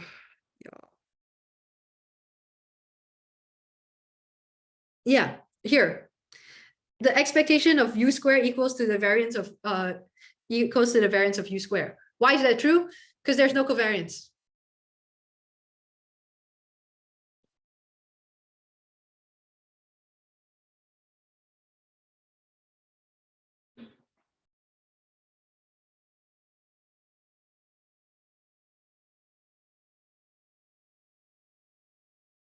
Sorry, so the expectation of u squared given x is just equal to the variance of u squared given x? Absolutely, because variance of u squared equals to the expectation of x mean of squared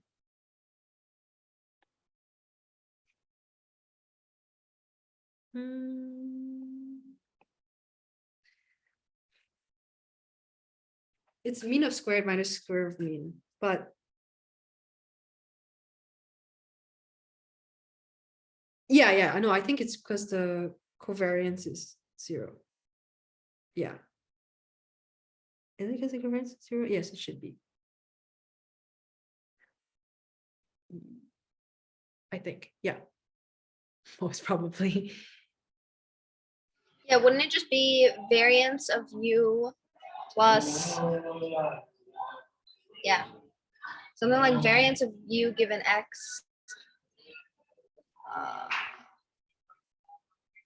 Yeah, because when you decompose it into like as soon as you get expectation of u given x, you can just cancel it out and it turns into 0. So the only factor that's left is expectation of u squared given x. Yeah. Okay, thank you. Any other questions? I have one question. So for the variance of beta 1 hat TSLS, is it what the note says is everything for that? Variance for beta 1. Beta 1 hat the two-stage least square model. Yeah, so literally like from above, you already know the estimator for beta 1 TSLS, right? Yeah. Oh, okay. You just take the variance of this. Okay. And then when you take the variance of that, then you get this. Okay. Yep. Another question is there a tutor session? I remember you're saying there was a tutor session, but I don't remember when it is. So I have a session on Monday at 12:30 to 2:30. It's not like tutoring, it's like I sit there and answer your questions, but without an iPad. The benefit is the iPad now, but like, yes. Oh, okay. Is it in person or online? It is online. There is a link. I can just send you the link right now. May as well, technology. Okay. Thank you very much. But yes, Suresh. So I think I missed the class where he talked about like variance covariance matrices before the midterm, so I don't really understand what they are. Okay, got it. Also, I do not have a, hold on, let me just schedule a meeting. Yes, fuck. It's okay. I will just use the previous one. Sorry, I got slightly distracted. Let me just finish this first. Okay. Yeah. There. Okay. Okay. Variance covariance matrix. Okay. Mhm. Whew, that is a hard one to explain. Okay, got it. All right.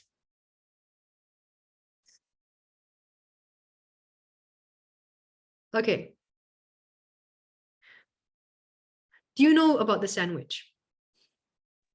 That was my next question. Like all the stuff about the matrices and the sandwiches. Like I no. understand it to some extent, but I feel like I don't understand it on a deeper level because I don't remember nothing from my linear algebra class.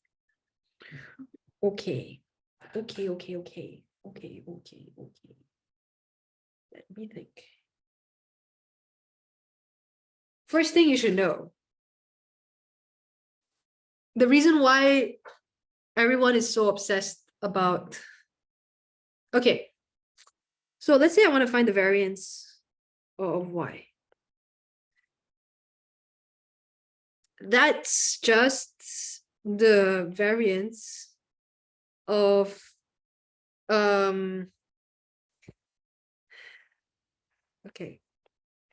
If I get any notational bits wrong, just tell me, okay? xi transpose. Oh shit. Sorry. Inverse summation and I equals to 1 xi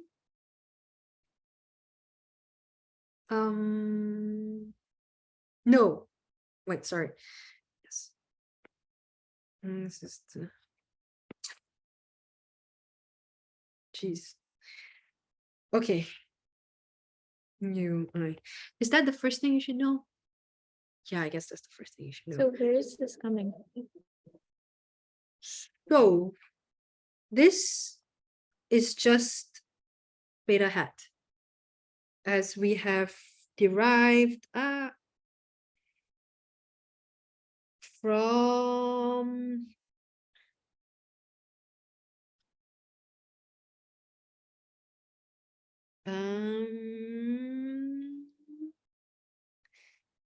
it was here. Yes, this is beta hat. Well, it's not exactly beta hat, but beta itself, there is no variance of a constant term. Yeah.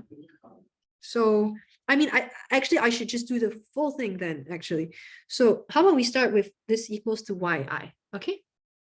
Okay. And then we open this up into ni equals to 1 xi transpose inverse summation ni equals to 1 xi. So what is yi? It is just xi transpose minus u minus, what am I doing? Plus ui. Sorry, what? Beta. Sorry. Is that okay? Yeah.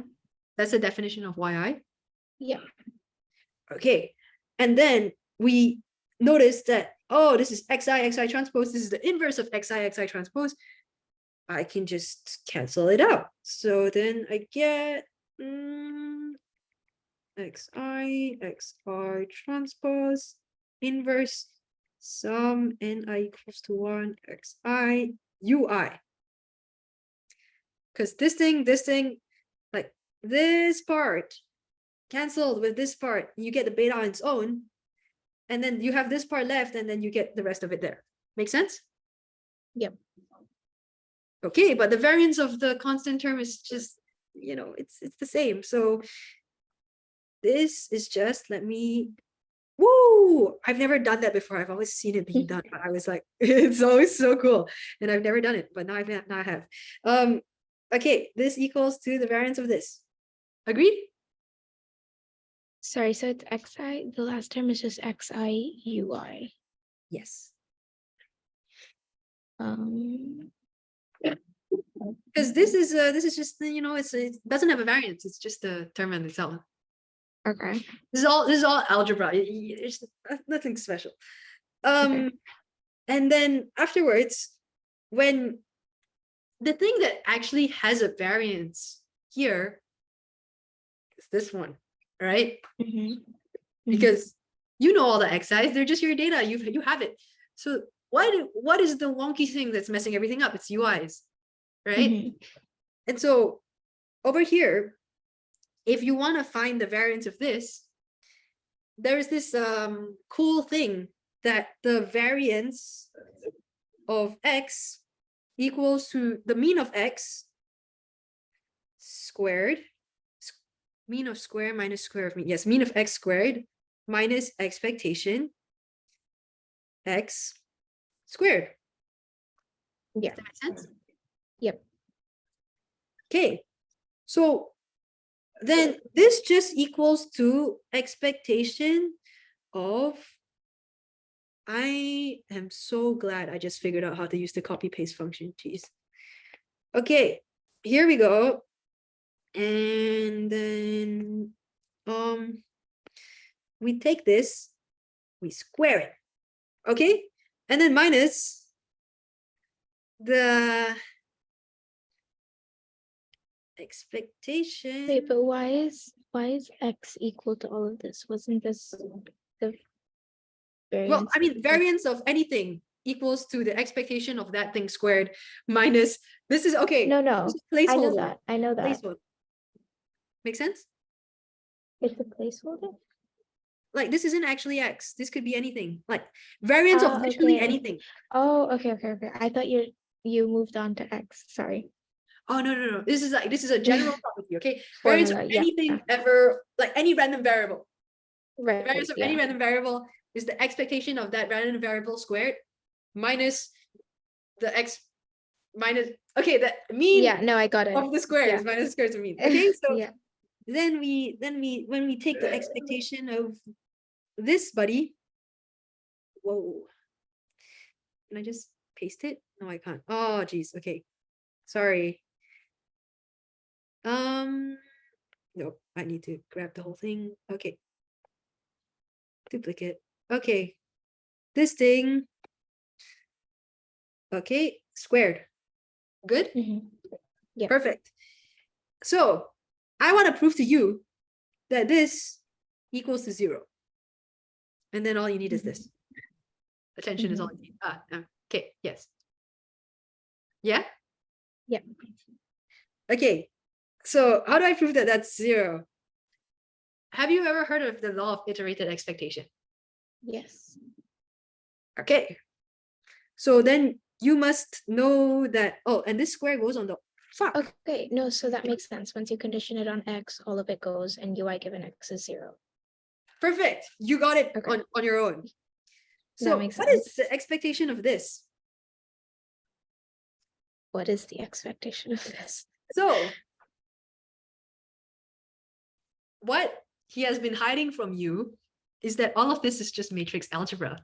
Okay, this is just matrix algebra. This is the equivalent of taking x transpose inverse x u. Right. So when you square a as in, matrix, like, what now you your do is you x- take the transpose. So what you need to do is u transpose x transpose. Wait, sorry, 1 second. Is your x here a vector now? Because you're making the summations into just x. Yes.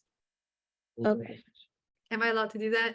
I can undo that too. I just don't want to write all the summation. No, I'm not. No, I don't know. Are you allowed to do that? Can I write that on an exam? Maybe let's stick to the summation side.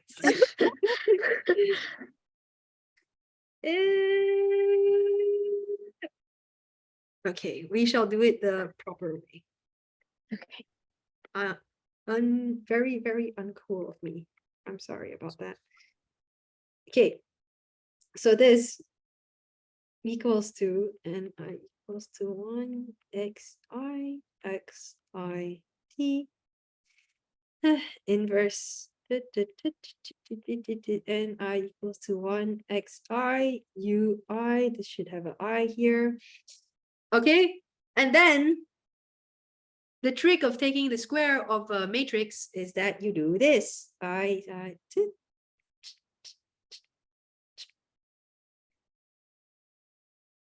There is That's no all way you I have can to be do? more explicit about that. Wait, so if you take the square of a matrix, that's all you need to do? If you take the square, if you want to take expectation of x squared, this equals to expectation of x transpose, because x transpose is just x squared. Okay, so now we're, okay, so we just multiply everything by its transpose and then, Yeah, I guess I could do Okay. this. 1 x1 2 dot x1 and okay, and then x and 1 dot x and n.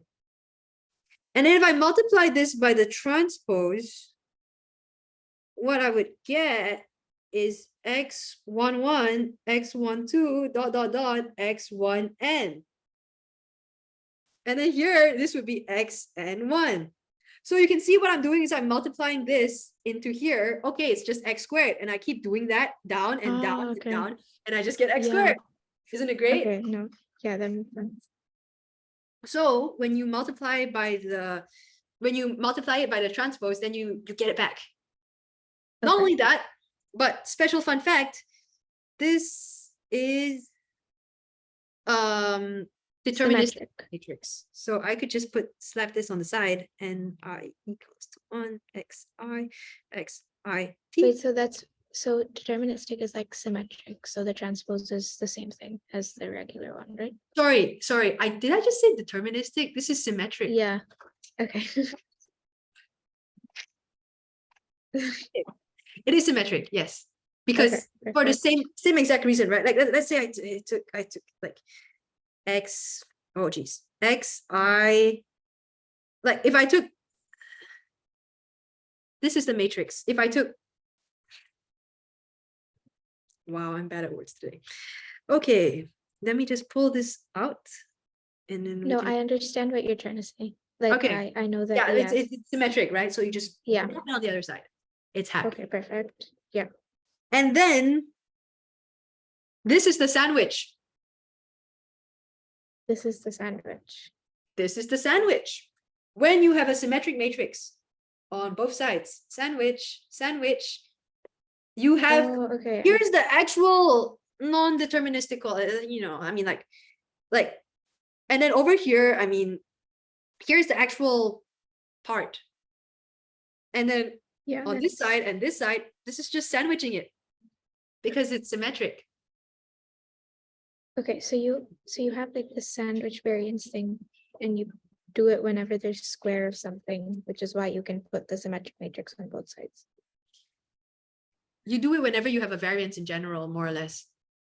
Okay, because your variance, you can put it into the mean square minus mean of squares minus square of means thing. Yeah, because also if you, okay, so let's say I have this matrix M. And it's like a n times n matrix. Mhm. And I have the variance of beta, which equals to this, which is an n times n matrix. Mhm. Good with me so far? Yeah. What is the variance of m beta? It's m squared into the variance of beta. Well, it's a matrix. So what you do is m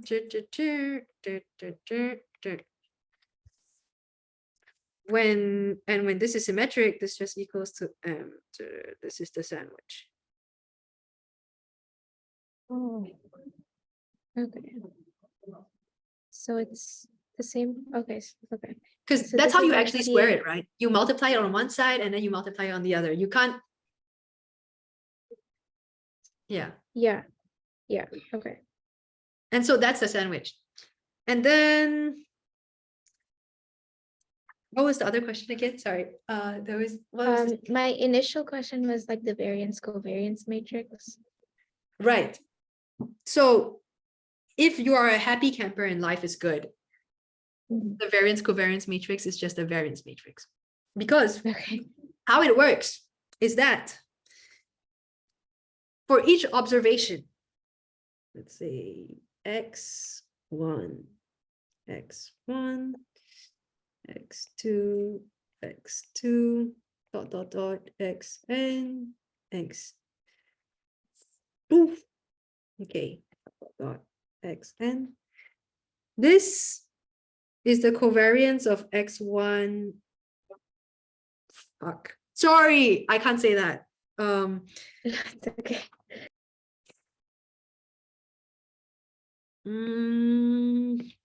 No one's gonna look at this carefully anyways. It's okay. Because obviously the x's don't have variance. What am I talking about? You know, u1 dot dot Mhm. u2 dot dot dot un. Okay.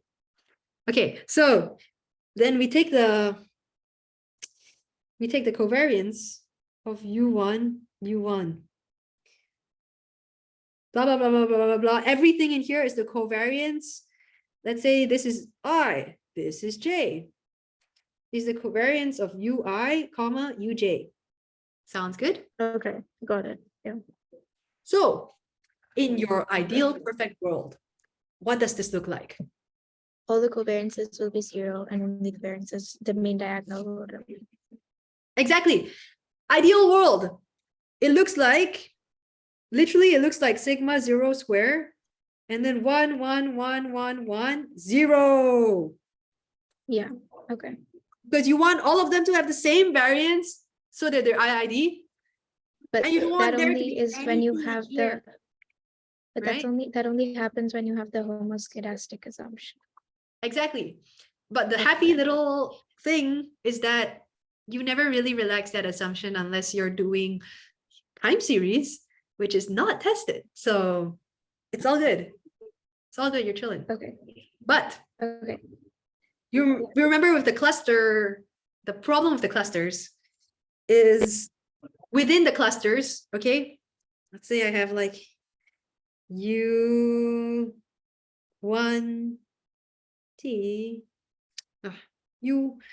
U11, U12, U11, U12, blah, blah, blah, blah, blah.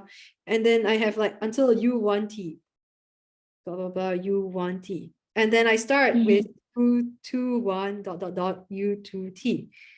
U21, dot, dot, dot, U. Oh, so those are the Z's that you were talking about, like this entire thing is one Z. Yes. So Okay, got it. over here, I need to get better at drawing. Yes, I love technology. Okay, over here. Also, just assume that this extends until n because I don't want to really draw this sometimes. Yep. Okay, At least my so- imagination. yes, exactly. So within this same cluster, these are all the residuals from the same cluster, right? Yeah. And over here, unfortunately, it's not just like main diagonal is 1, everything else is 0. No, you can have covariance. Mhm. So like you can have like U11, U12, you can have a covariance here. U11, U1T, you can have covariance here. Right, but in the larger matrix, we don't have covariance between the different. Exactly, exactly. And so when you Okay. when you do the variance calculation over the larger matrix, which you are imagining right now, amazingly, Mhm. Z1, Z2, all of them aren't related. So you can just do the Mhm. summation, it's the same thing, right? Okay, yeah. Then our actual task is to estimate each of the ZIs. Okay. And so we can do that. We know how to do that. We have like you take like the sum and I equals to what n? What's wrong? T, I think it was zi hat, where zi hat, wow, where zi hat equals to x.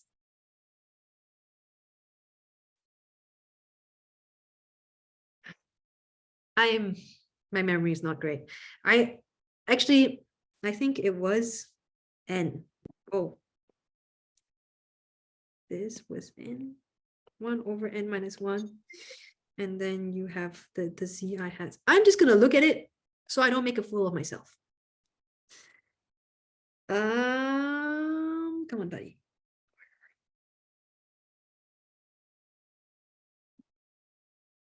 Yes. Okay. Oh, okay. Well, not that far off. Okay, where you have that. Okay. And this is the reason why you only where the zi's only take the summation over t is that you're only estimating within each of the clusters. And then the overall variance is that you take the average over all of the clusters. Okay, And so, that makes sense.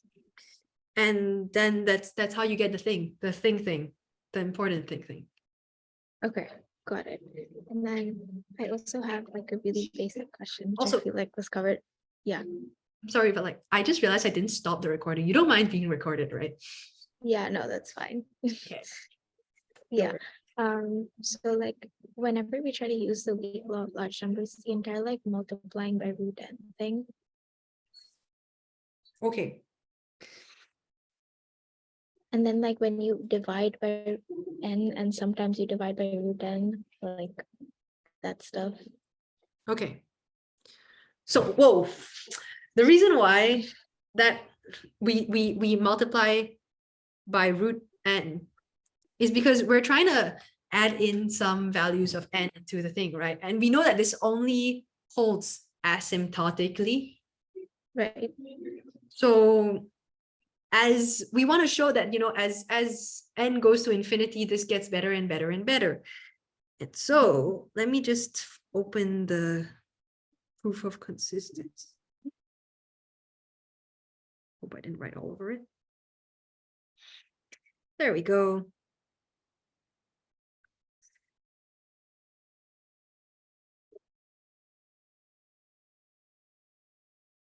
I didn't use it here. That's okay. But okay, over here, I still divided by n here and divided by n there. Why did I do that? That's because the weak law of large numbers only applies when you take like the mean over a large amount of things, right? And then over And you here, take the expectation. yeah. So Okay, so that's why we're always dividing by n. Or root n or whatever. yes. So the exact formulation of the weak law of large numbers is, see, the mean goes to the expectation. The mean goes to the no, the Which makes expectation sense. goes Like to if I roll a dice and I'm like summing up all the numbers as I roll the dice, it will converge to the expectation. Like, and I'm summing up and I'm taking the mean of all the numbers. If the more times I roll the dice, the more it will converge towards in probability to the mean of the dice, right? Yeah, so I get that part. So the reason why when we multiply by n on like the left-hand side or by root n on the left-hand side, that's because we're like making up for the fact that we're dividing on the right-hand side. Yes, but also in that case, it was like a special case, right? Over here, you can just add the n inside the inverse and then add the n outside the inverse. And since you have hit the mean for both, you're good. Well, more importantly, you want the mean on this, right? So what does adding 1 over n inside the inverse actually do?